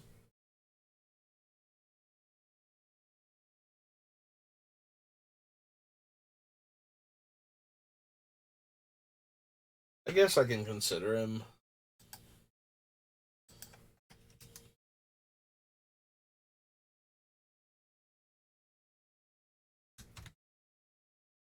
God is red, black, blue, Walker, and he starts on 4, I believe. Yeah. Do not need Nisa. Alright. Reveal the top 10 cards of your library. For each color pair, choose a card that's exactly those colors from among them. Put the chosen card in your hand and the rest on the bottom of your library in a random order. Alright. How many cards do we have that are 2 colors exactly? Well, this is 3. Under Scroll Rack. No. I don't think we're going to have enough. Captain Sisay is 1. Fires of Yavimaya is 2.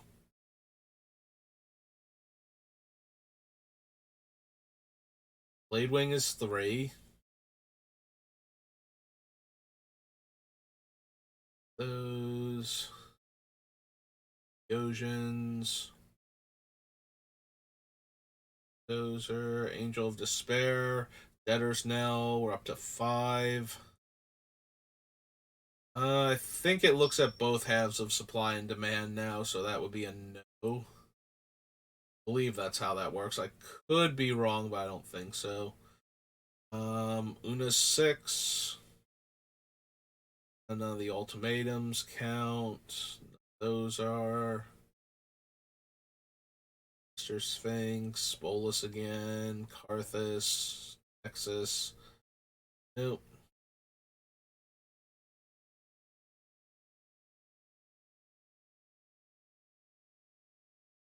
Gisela counts 7. If Mizzet is 8. Rev is 9. That is 10. Rider's 11. Xenagos is 12.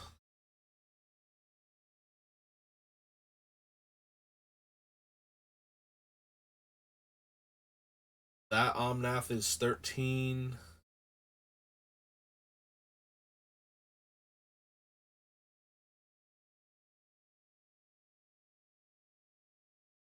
Expansion Explosion is 14. That Niv Mizzet's 15. The Devil's 16. Casualties is 17. Elders 18.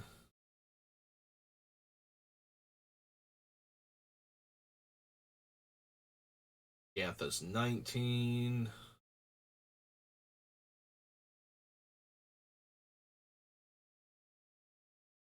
Cosmo or Coma is 20. Reed is 21. We're not running Bard class. I'm not even counting it. Lysa 22.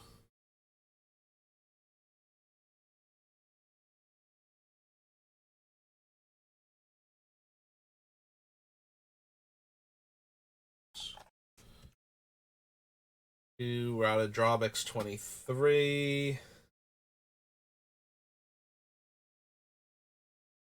Kai is 24.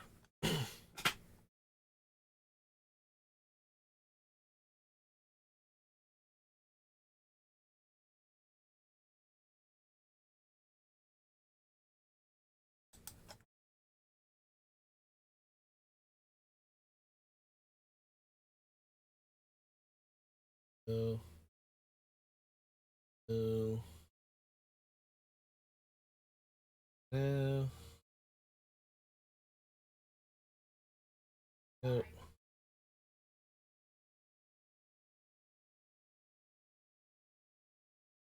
Uh, Judgment is 25. Boss Will is 26.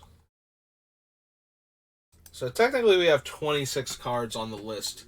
If most of those made it into the deck, Niv Mizzet's probably worth it. So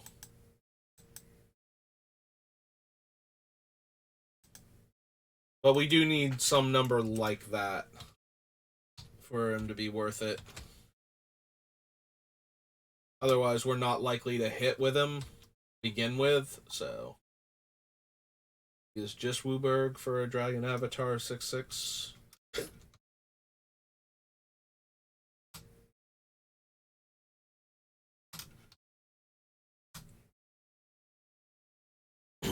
I mean, ultimately, I think we'd rather have a Traxa than Niv Mizzet, but doesn't mean we can't also run Niv Mizzet. Unity, Storm's Conduit, maybe. We do already have the other, like, Chandra Firebrand on the list, so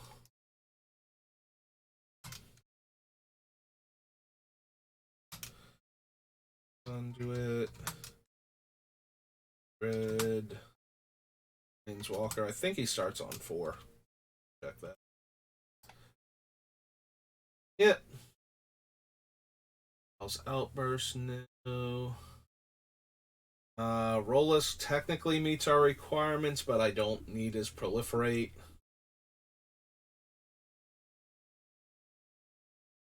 Don't know about Role Reversal.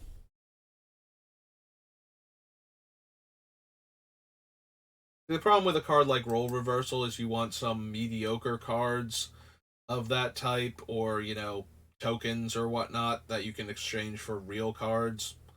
Where it's like, here, have my food token or clue token or treasure token. Give me your actual powerful artifact type thing. I don't think our deck really does that. Deals combat damage to a player or planeswalker. Return to your hand target creature or planeswalker card in your graveyard that wasn't put there this comp. Meh. I mean, there's only 2 colors in this set.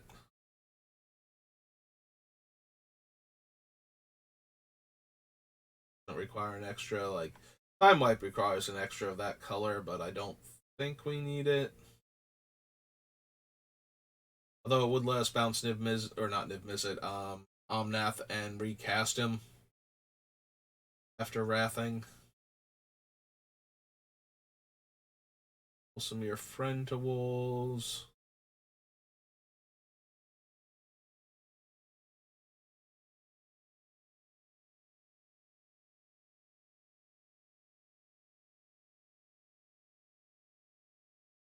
Bull.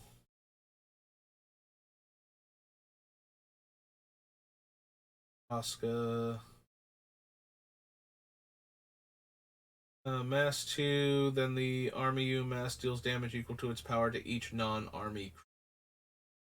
Nope.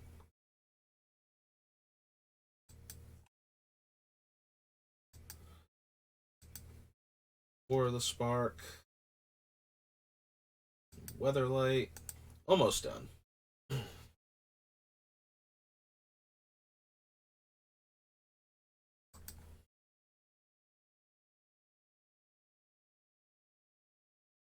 Seduction, Abeyance, Arboroth, or Aberoth rather.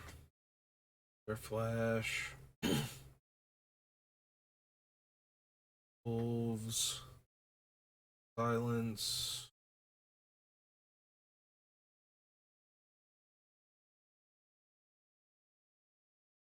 Hold.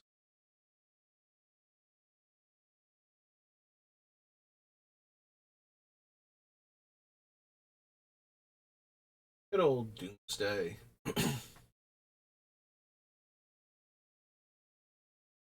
Yeah, I don't feel like casting Doomsday and getting Thassa's Oracle. That seems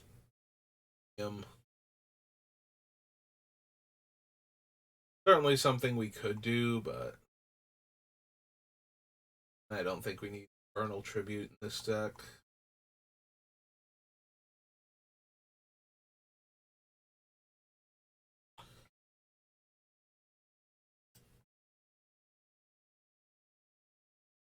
Mindstone. Nope. Vortex. Relearn. Trinity.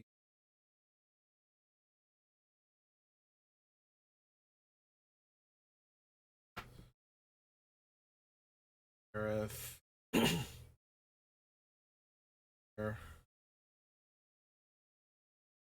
Fulgrim.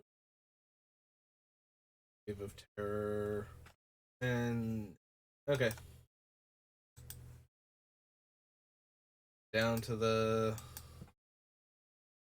oh no, we have the Warhammer deck. I think we skipped over the Warhammer deck, yeah. Alright. Go check the Warhammer decks. Because there's a whole bunch of stuff in them.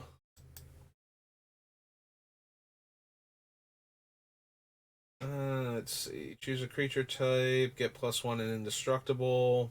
No. No, we don't have quite enough elementals for that.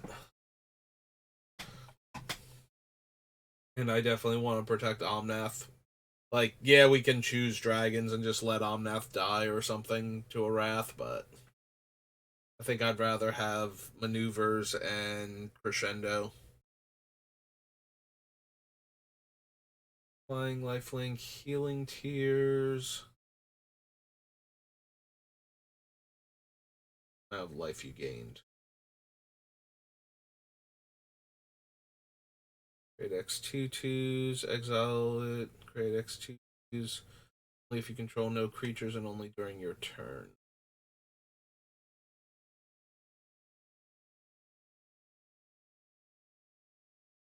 Vigilance and lifelink.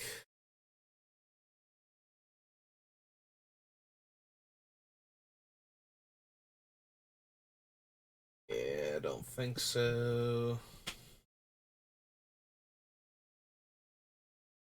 Factor enchantment, no.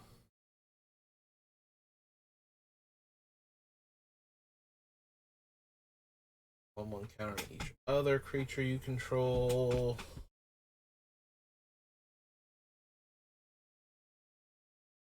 Guys, exile it. Oh, right. Then she gets, like, shuffled back into the top 6 cards of your deck. Honor Guard. No.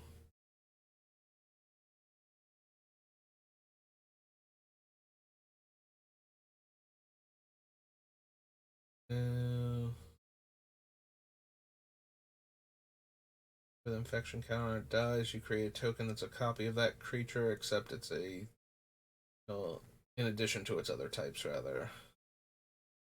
Flying Cascade, Flying Ward 3. Draw 3 cards. Cranium. How many cards you got in the deck for now? Oh, it's a huge number. We're getting close to the end. Usually I have around like 200 to 300 cards, and then I have to cut it down to about 60 after I've done making the selections, and 40 lands. So I don't have an accurate count though. I'm gonna wait until I've got all the cards on the list before I actually do that, but it should be pretty high, even with all of the stuff that I'm just bouncing harmlessly off of right now. I was about to say, the extra mental energy to read the ability name, to process that it's an ability name and move on. I understand that they do it for flavor reasons, just like the D&D sets, but it's still, when you have to go through this many cards, it's a bit much.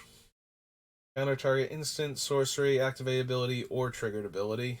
No. That's the draw card squad guy. You may cast artifact spell from your hand or graveyard by paying life equal to its mana value. Indestructible. Thing's an artifact. Aid. You control when that creature dies, return to the battlefield tapped. Battlefield, mill 3 cards. You have your end step. Each opponent loses 2 life, then each opponent has less life than you. You get a 1/3 demon. Can't be blocked. Flying. When it enters the battlefield, each player sacrifices a creature. Meh.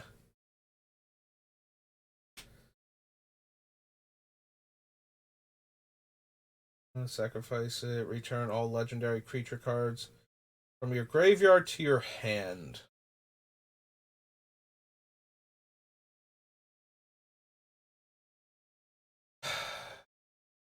Probably not. Like, we certainly have a large number of legendaries.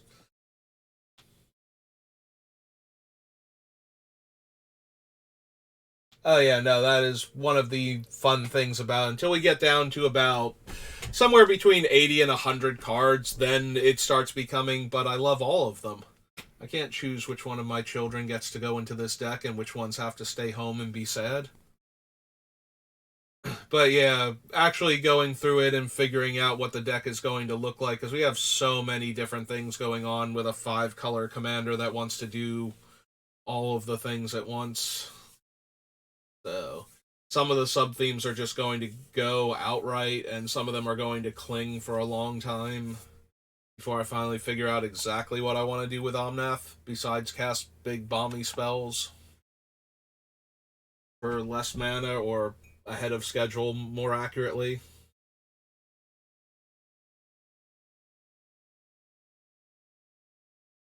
Yeah, I think with the Lich Guard, like, it's less color intensive, but we have other things that are going to get the stuff back.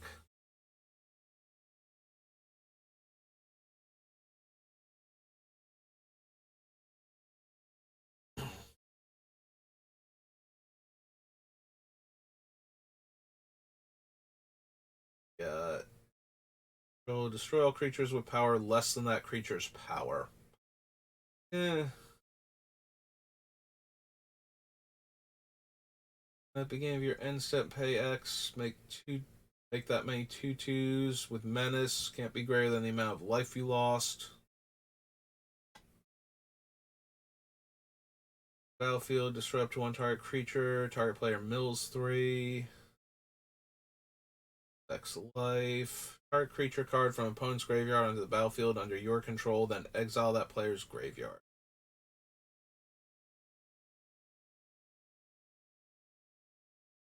Turn Rot to owner's hand and create a 1/3.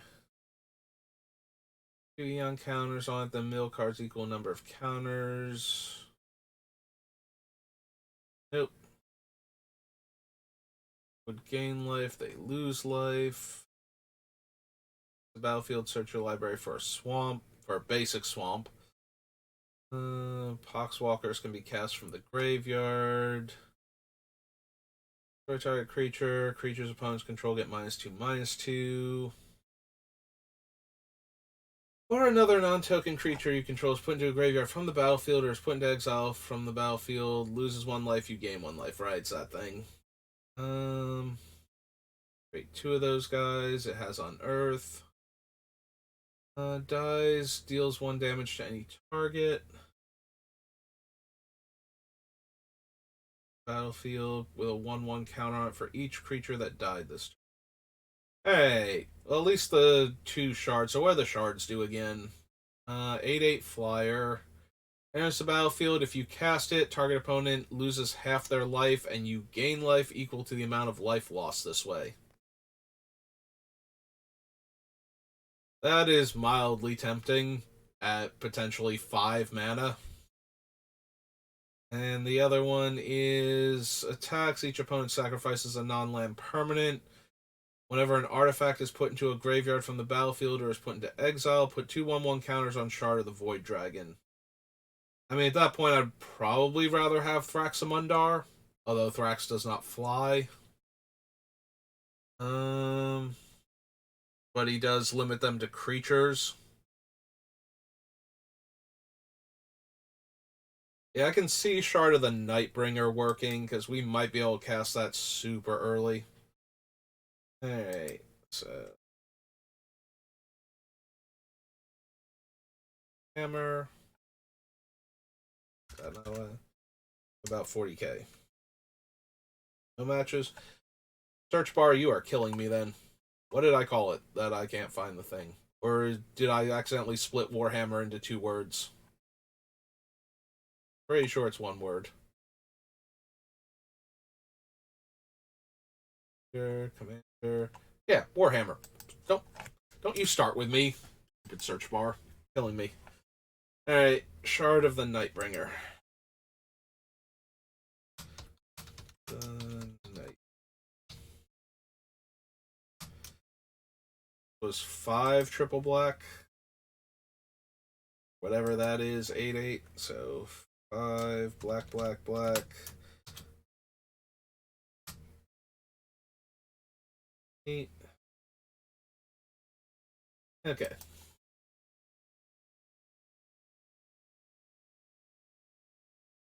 Alright, it's all been worth it. We added an entire extra card that I might actually possibly run. Enters the battlefield under your control, gains first strike until end of turn. Other artifact creatures get +1/+0 and menace. Sack a creature. Next creature spell has Cascade. Enters the battlefield, mill 3 cards. Return any number of artifact creature cards, 6 or less. Destroy all non-artifacts. Not how our deck is currently working. Great. X tap 2/2 tokens, then gain life equal to the number of artifacts you control and exile it, and I might cast this from my graveyard. Now, if I'm not running any of the better X mana make bunch of creature cards, then I think I need that one. Even if it does have triple color casting cost. Draw 3 cards, lose 3 life, mill 3, choose up to 3 target creature cards with total mana value 8 or less in your graveyard. Turn each of them to the battlefield with a counter on them, their artifacts in addition to their other types. Yeah, if I had more graveyard manipulation besides this and like the Dragon that might make the deck, then maybe. But just having to naturally rely on the 3 cards milled and cards going to the graveyard, probably not. Like, its modes are not terrible, but they're also not great. What else we got? Deals combat damage to a player, sack it. Deal cards from the top of your library until you hit a creature card. That creature is a demon, deals damage equal to its power to each opponent. Nope. We'll have trample. Deals combat damage to a player, untap it. Can't attack a player it's already attacked. Other target creature gains double strike. Non-creature spell you cast this turn has Cascade.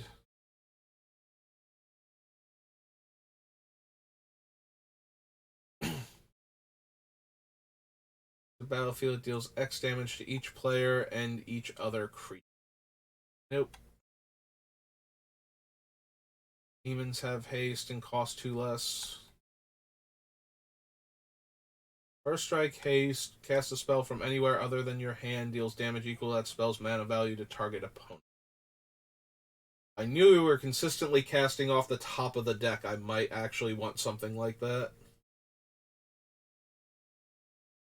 Attacks or blocks each combat if able. When you lose control of the Betrayer, draw 2 cards. Damage would be dealt to the Betrayer. Prevent that damage. An opponent of your choice gains control of it. At the beginning of combat on your turn, attacks that player if able. Dies, deals 4 damage to target opponent at random. Cascade deals X plus 2 damage to each creature that didn't enter the battlefield this turn.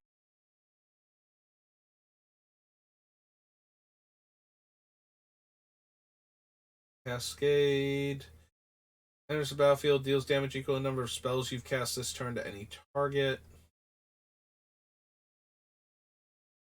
Red source you control deals damage to one or more permanents or players. Put a 1/1 counter terror. 5 damage to any target. Must attack with at least 1 creature each combat if 8.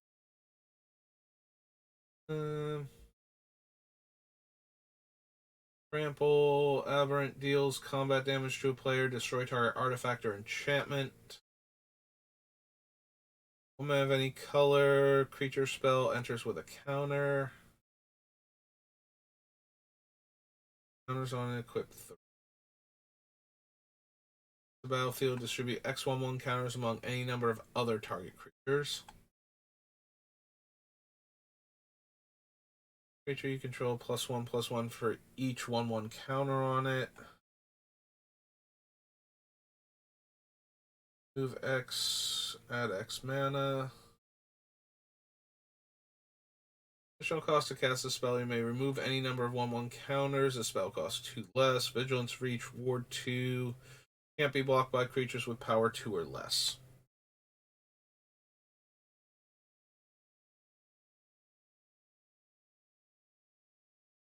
Whenever a land enters the battlefield under your control, pay 3. Graveyard to your hand.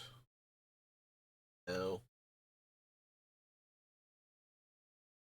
Battlefield, if a creature enters the battlefield under an opponent's control this turn, create a 3/3 with trample. Basic lands I control. Nope. that ain't happening. Other creatures you control have trample.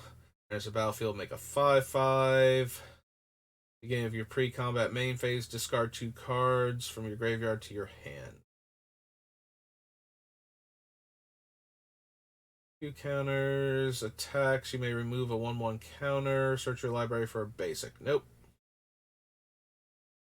Enters the battlefield. Search your library for X basic lands. Still no. Guys, you are way off topic right now. Ravenous.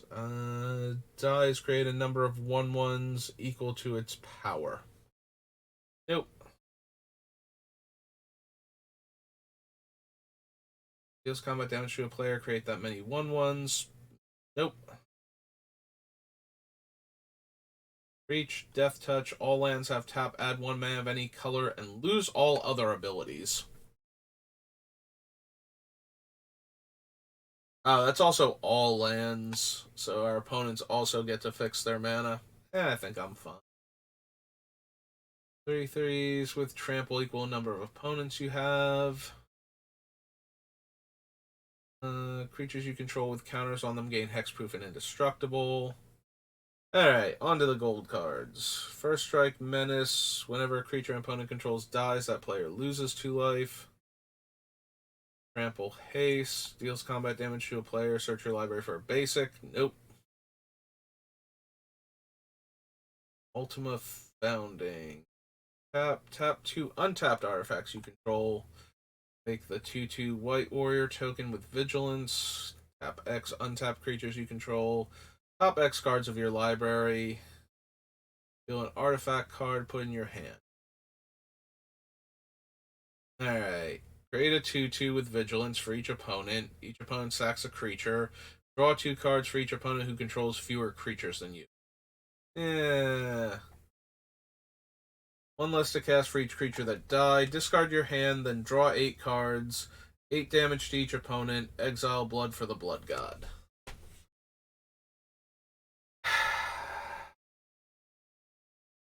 So we reveal a card off of Omnath. This costs 8.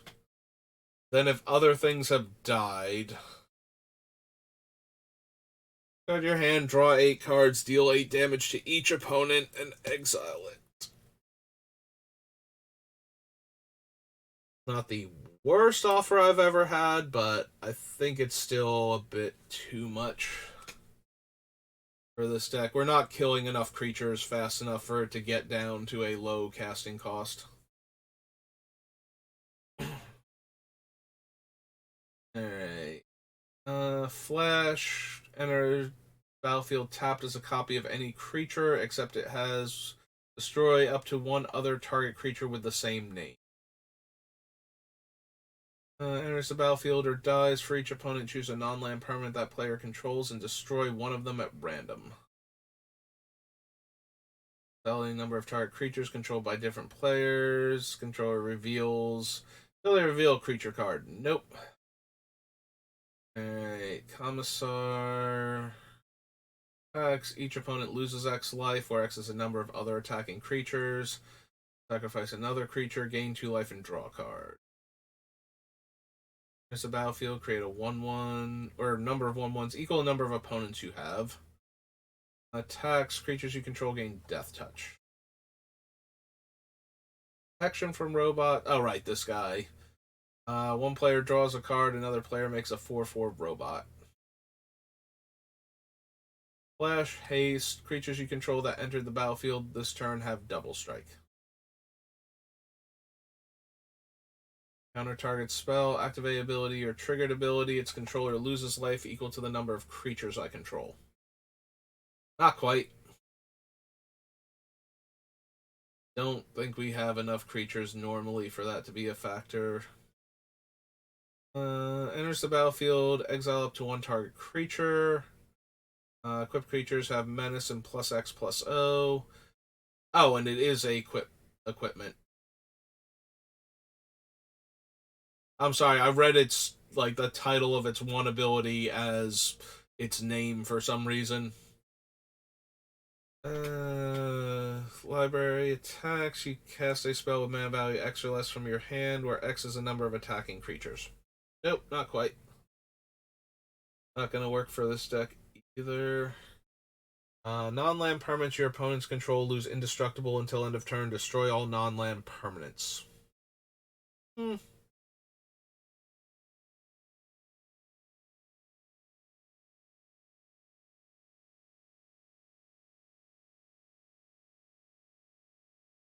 Alright.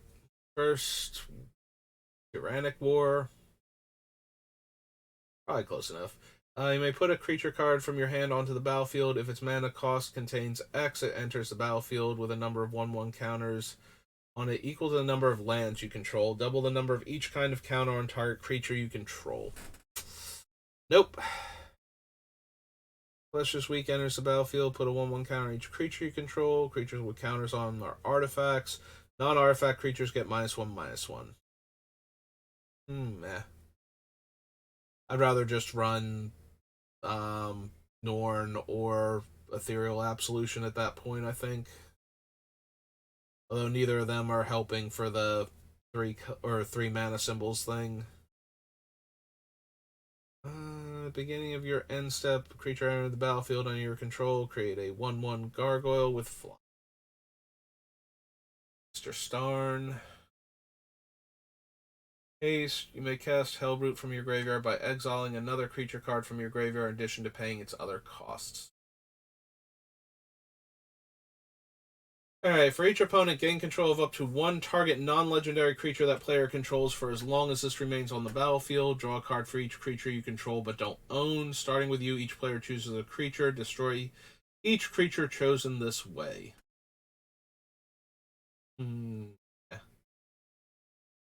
Like, again, it's not terrible, but it's also not, like, better than any of the other things that we already have. First card you draw each turn. As you draw it, reveal an instant or sorcery. Create a 4/4 black demon creature token with flying. Deals combat damage to a player. Investigate that many times. Destroy target artifact, target creature. Deal 3 damage to target player. I might have been interested in that if it had, like, one more black or red mana symbol. Land enters the battlefield from anywhere other than your hand, or you cast a spell from anywhere other than your hand. Make a 3/3 spawn. Haste. Dies, exile it. Choose target creature an opponent controls. When that creature leaves the battlefield, return this from exile to the battlefield under its owner's control.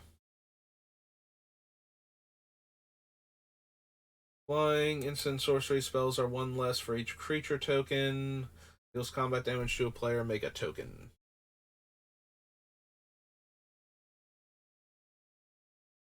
Flying, Scavenge the Dead. Enters the battlefield, exile target player's graveyard, put a 1/1 counter on it for each creature. Enters the battlefield, it fights up to 1 target creature an opponent controls. If that creature would die, exile it. Meh. Trample. Enters the battlefield, flip a coin for each opponent you have. For each flip you win, draw a card. For each flip you lose, deal 3 damage to that player. Deals combat damage to a player. You may have that player return target permanent card from their graveyard to their hand. If you do, that player chooses a permanent in your graveyard, and you put it on the battlefield. There's the pink horror again. I don't think works for this deck. Battle Cry. Attacking creature. Attacks against indestructible.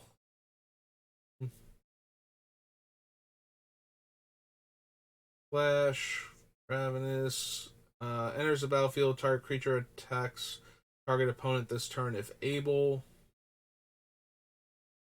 Beginning of your upkeep, choose an opponent at random, exile a top card of that player's library. Until end of turn, you may play that card, and you may spend mana or mana of any color to cast it. When you cast a spell this way, its owner loses life equal to its mana value. The first creature cast each turn costs 2 less. Opponent casts their first non-creature each turn, deals 2 damage to that player. Yeah. Sister enters the battlefield. Return target creature card from your graveyard to the battlefield. You gain life equal to its mana value. Dies, gain 2 life and draw 2 cards. Miracle, white, black. Attacks, put a 1/1 counter on it and a 1/1 counter up to one other target attacking creature. That creature can't be blocked this turn.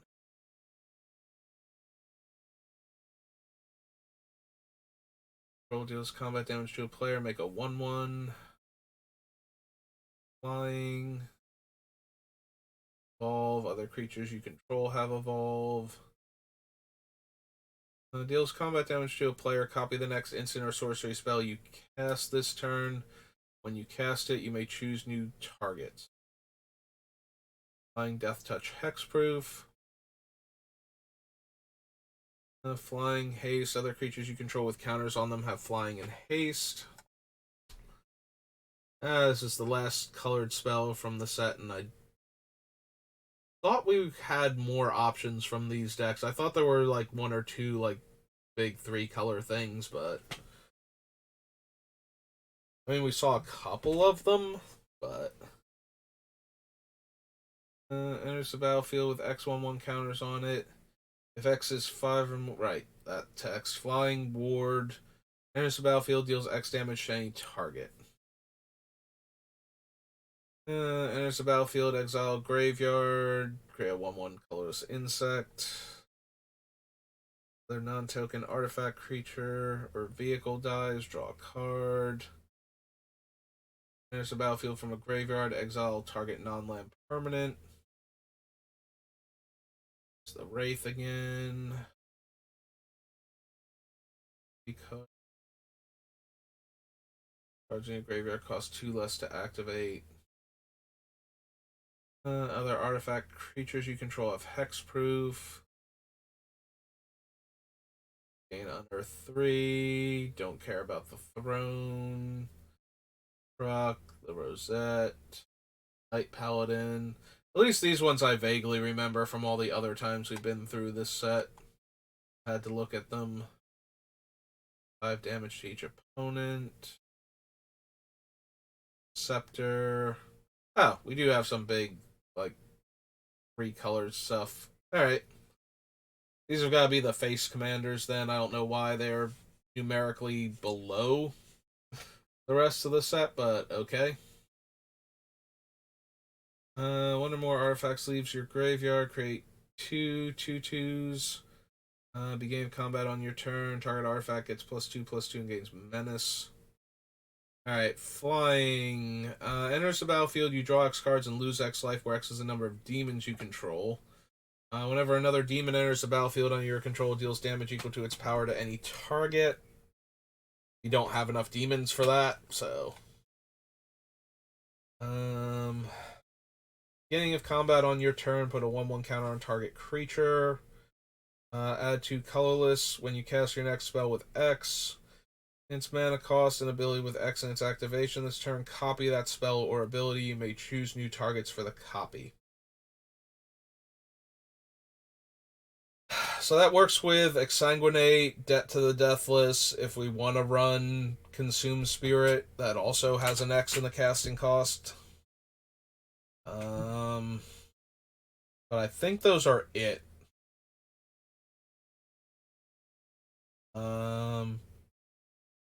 Because I don't think we put any of the. Oh no, we did put the 1 X spell, but killing 3 more creatures doesn't super help for not the hour, the whatever finality.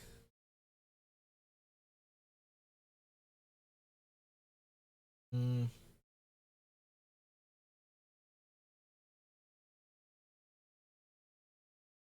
Yeah, let's look at the other ones while we think about it. 3/5 double strike. 1 or more tokens enter the battlefield. Draw a card. 6, create 2 tokens. Attacks, mill 3 cards. Put an artifact, creature, or vehicle from among those cards into my hand. 5/5 trample. During my turn, spells I cast from my hand with mana value X or less have Cascade. X is the total amount of life your opponents have lost this turn.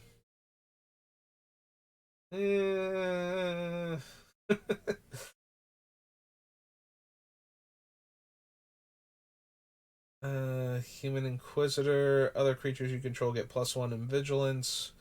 Tap target creature and opponent controls and investigate. Swarmlord enters the battlefield with 2/1/1 counters on it for each time you've cast your commander from the command zone this game.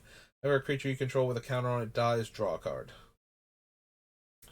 Alright, so out of all of these, only Mr. Kane up here even kind of seems interesting in the deck.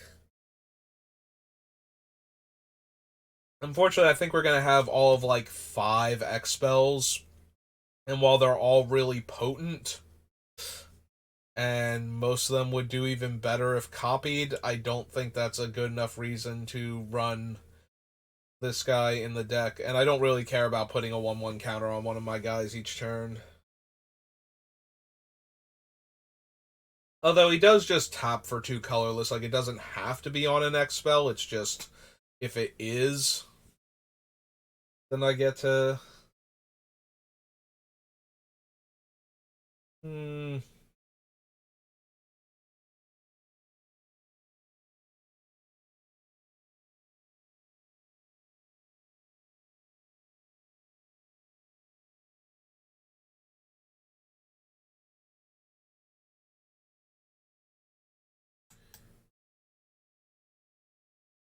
Oh, I'm sorry. That might be Miss Kane then.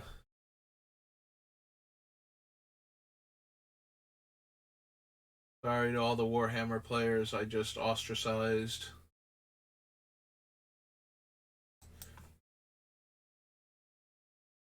Know there are a few of you out there that also play Magic that somehow have the money for your tiny armies and your Magic decks.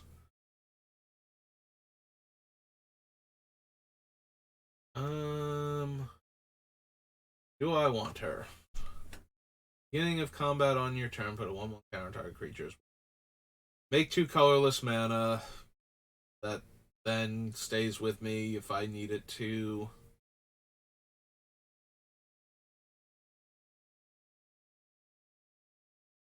Oh, it does have to be this turn, so it's not... The mana does not have this ability, because that would actually be super cool and helpful. If I could just have that 2 mana floating off to the side for when I eventually cast Debt to the Deathless or something. It does have to be this turn, not from mana made by her.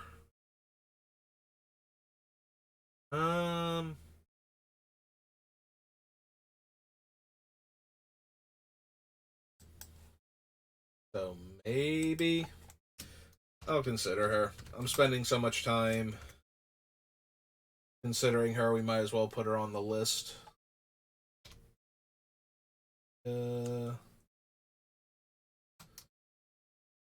Green, 1, green, blue, red. A human. Tyrannid, I'm guessing. Wizard. Alright. We will consider her then. Yay, we got 2 whole cards out of the Warhammer deck. Alright. Did Weatherlight already. On to Worldwake. I am out of water. I might have to pause and go get some. There's a battlefield on your control. Exile target non-land permanent other than the Angel. When she leaves the battlefield, return all cards. I think that's too dangerous. I do not like, especially creatures that do that in Commander. Unless I'm planning on hiding my stuff underneath her. I don't think that I am. That just seems like it's asking for trouble.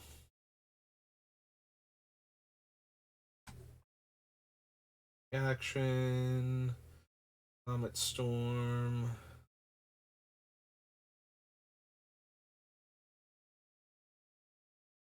Picked and deluxe. Not terrible, but I think our other things are doing better, so. Or. Rough Rider.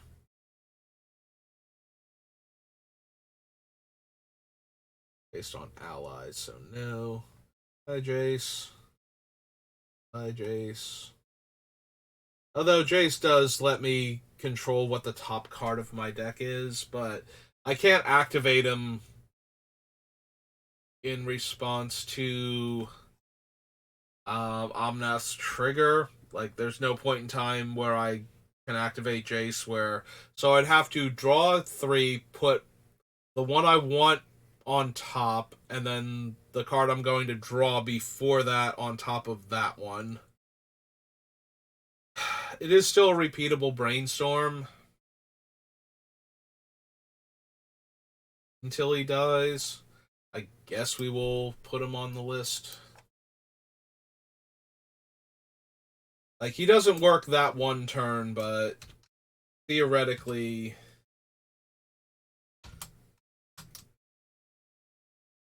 he lets us keep setting up after that until he dies. Yeah, wait. Mind Sculptor is all one word for him, right? Oh, no, it's not. Okay.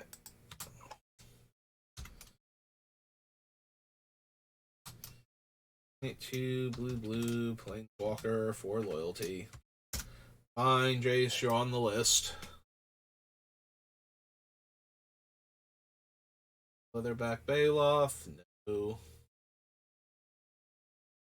Mordant Dragon, +1 until end of turn. Deals combat damage to a player. You may have it deal that much damage to target creature that player controls. Not the worst, but it's also not the best. Nova Blast Worm. Yeah, I don't want to kill Omnath. Honestly. It's not terrible, but I like our other Wraths more. Original Omnath. Lucas of Mana. So, yeah, I don't lose unspent green mana. So what happens is, since I'm not losing it, I don't think it turns black with original or with new Omnath. Yeah, because it only happens if I would lose it, it becomes black instead. So I just don't lose unspent green mana. So as long as this one is in play, the green mana stays, and if it dies and the other one doesn't, it converts into black mana at that point, and I have to start all over again if I recast him from or get him back or whatever. But other than that, it just is a different way to keep all of my mana. Although I will lose all of the black mana from the other... If it happens in reverse, the other Omnath dies. I just lose all the black mana, so maybe I don't care about this one as much. Also, now that we can't run all of them without the one just being terrible in our deck, it kind of deflates me on running every single one of them, but...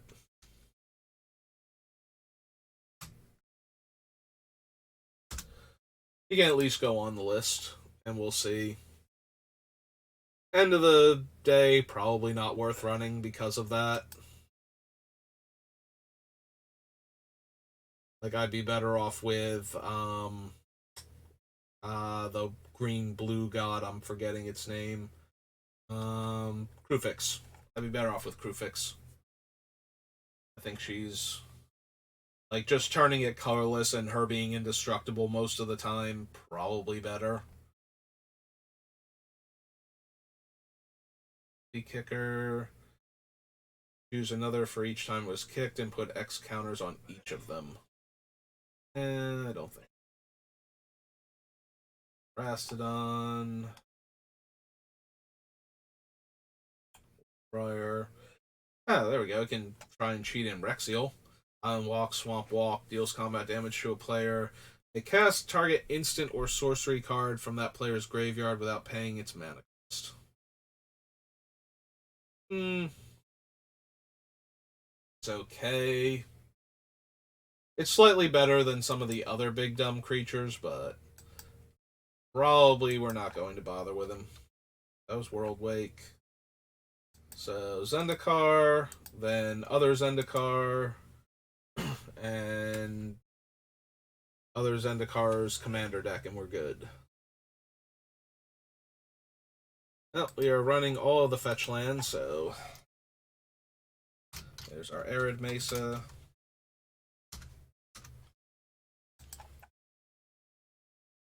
Ascension. That one either. Yeah, all the Ascensions can just stay. Double my life total, no. A whole bunch of 1/1s, don't think so. Lightcaster. Exile target black permanent. It's not optional, so I do run the risk of if all I have is Omnath or something, then I have to hit it, which means I just won't cast it, but yeah, I don't think we need a 2/2 pro black creature. It is kind of funny that it's castable off Omnath, but 7 plus 7 plus does have trample. Yeah, I think not. Gatekeeper of Malakir, you're so close. If your stupid third swamp was not in your kicker cost, we'd probably run you. Druid, Halo Hunter. Not enough angels running around. Can't run Iona because she's banned. Silly.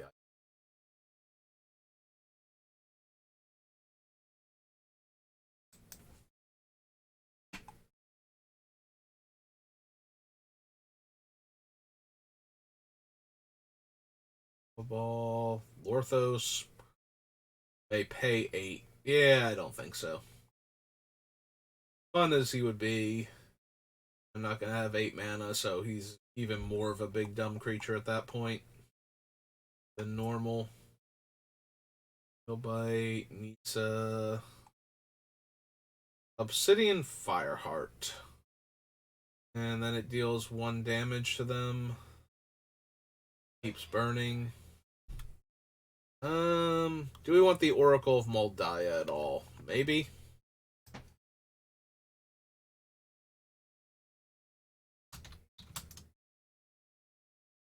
We should have enough top of the deck manipulation. An elf druid or human druid? Elf shaman. 2/2. That we want to at least consider. Alright, Oracle, you're on the list.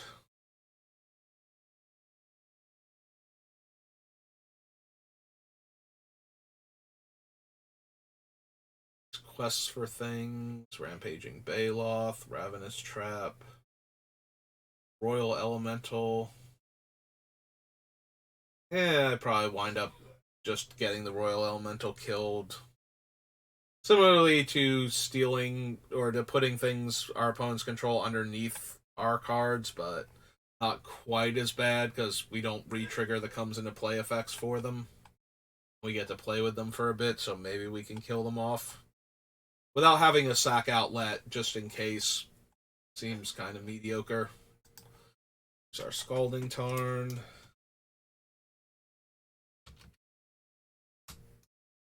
I skipped over Marsh Flats, didn't I? I have to have. Alphabetical. Marsh Flats. And Misty Rainforest, too.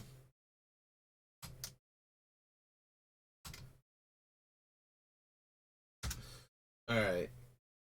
And the last one is Verdant Catacombs, which we might add. Before I somehow miss it also.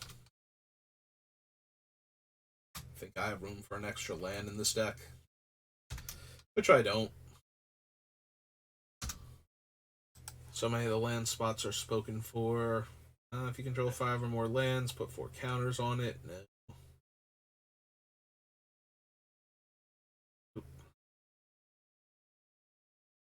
Or Markov.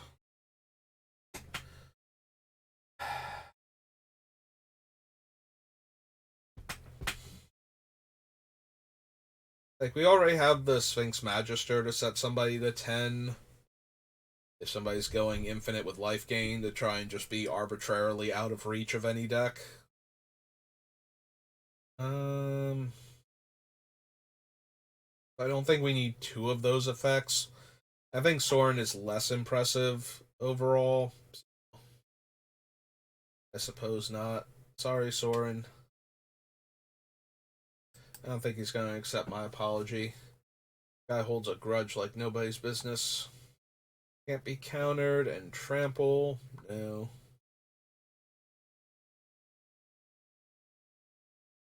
Ranger, no. Valakut.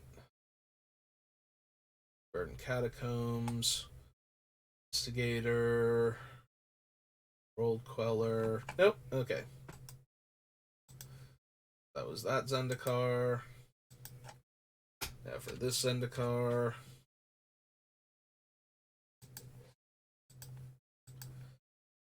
We have to check like the 6 cards from the Commander decks and we'll be all good.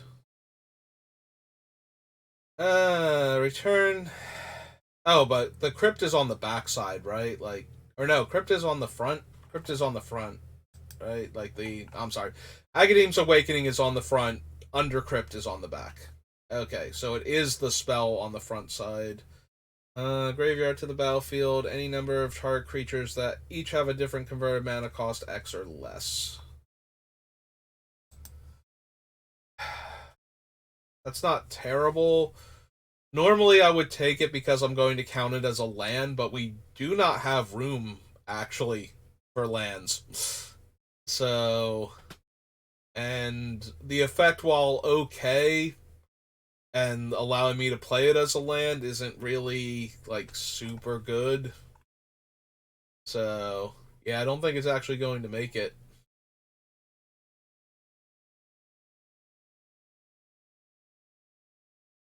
Biona, Gaia the World Soul, Base Camp.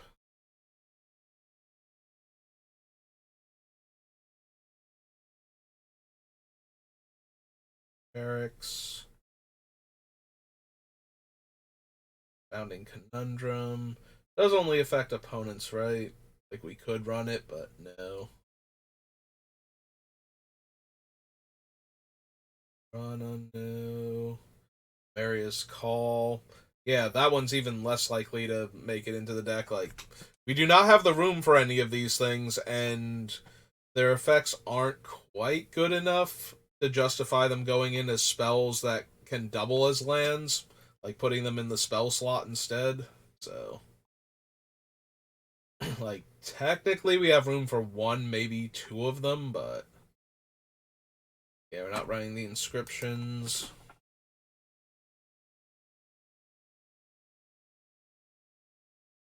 Jason.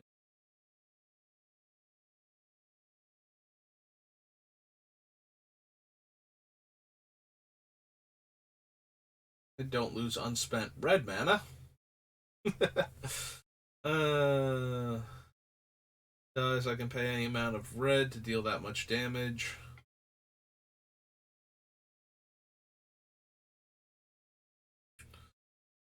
Lithoform engine.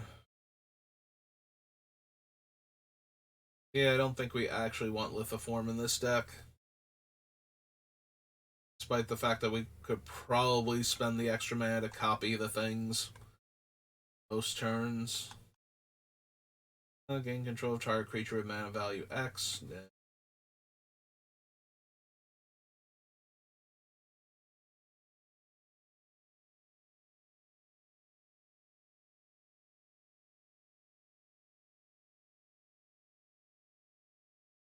Reverend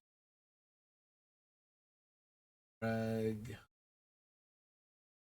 Eerie.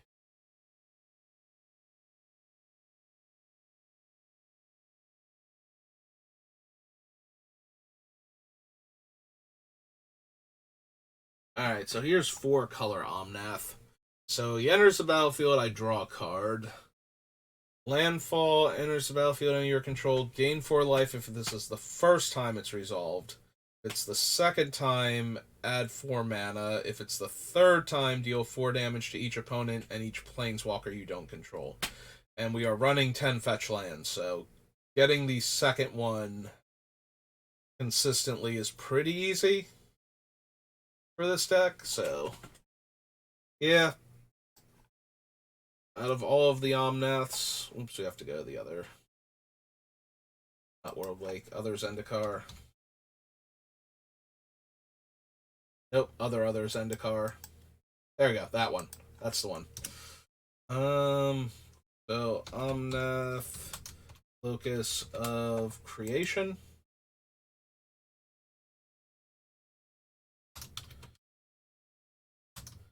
Is white, blue, red, green. Just Wurg. 4/4. Yep. Elemental 4/4.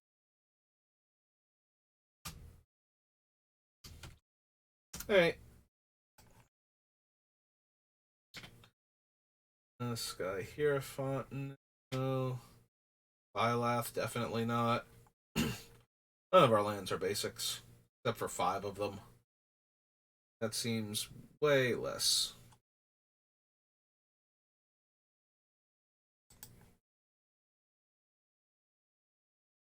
Eruption, Boiling Vortex,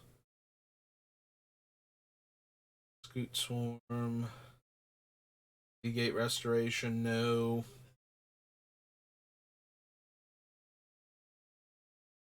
Shatter Skull Smashing, no. Like, all of these would just barely make it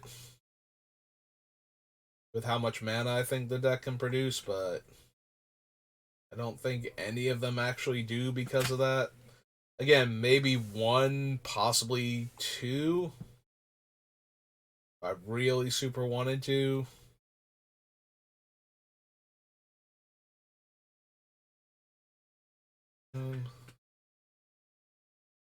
You cleric, rogue, warrior, wizard, and or ally cards from among them and put them in your hand. Put the rest on the bottom of your library in a random order.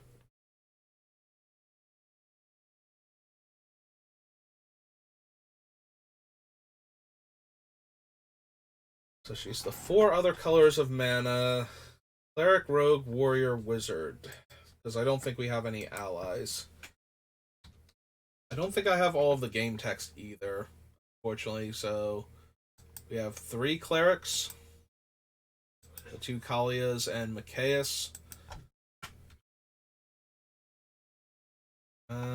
We have 3 rogues right now.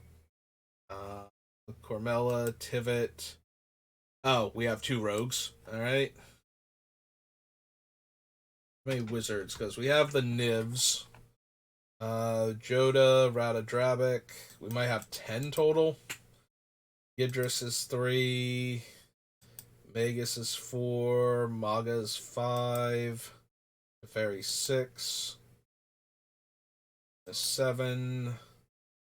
1 Niv is 8. Other Joda is 9.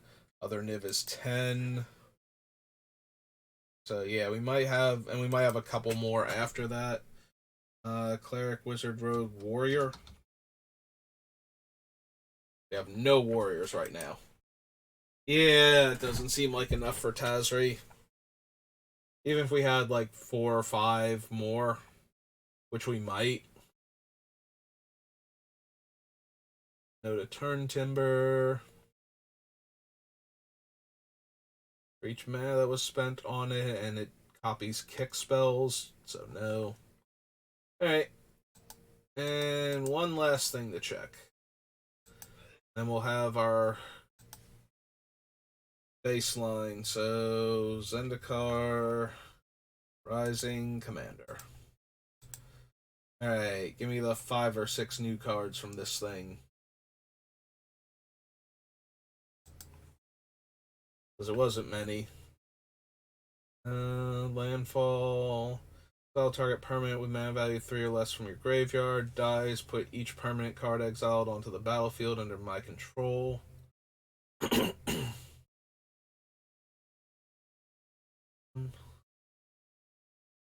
Each opponent return up to one target non-land permanent that player controls to owner's hand, and it has Prowl.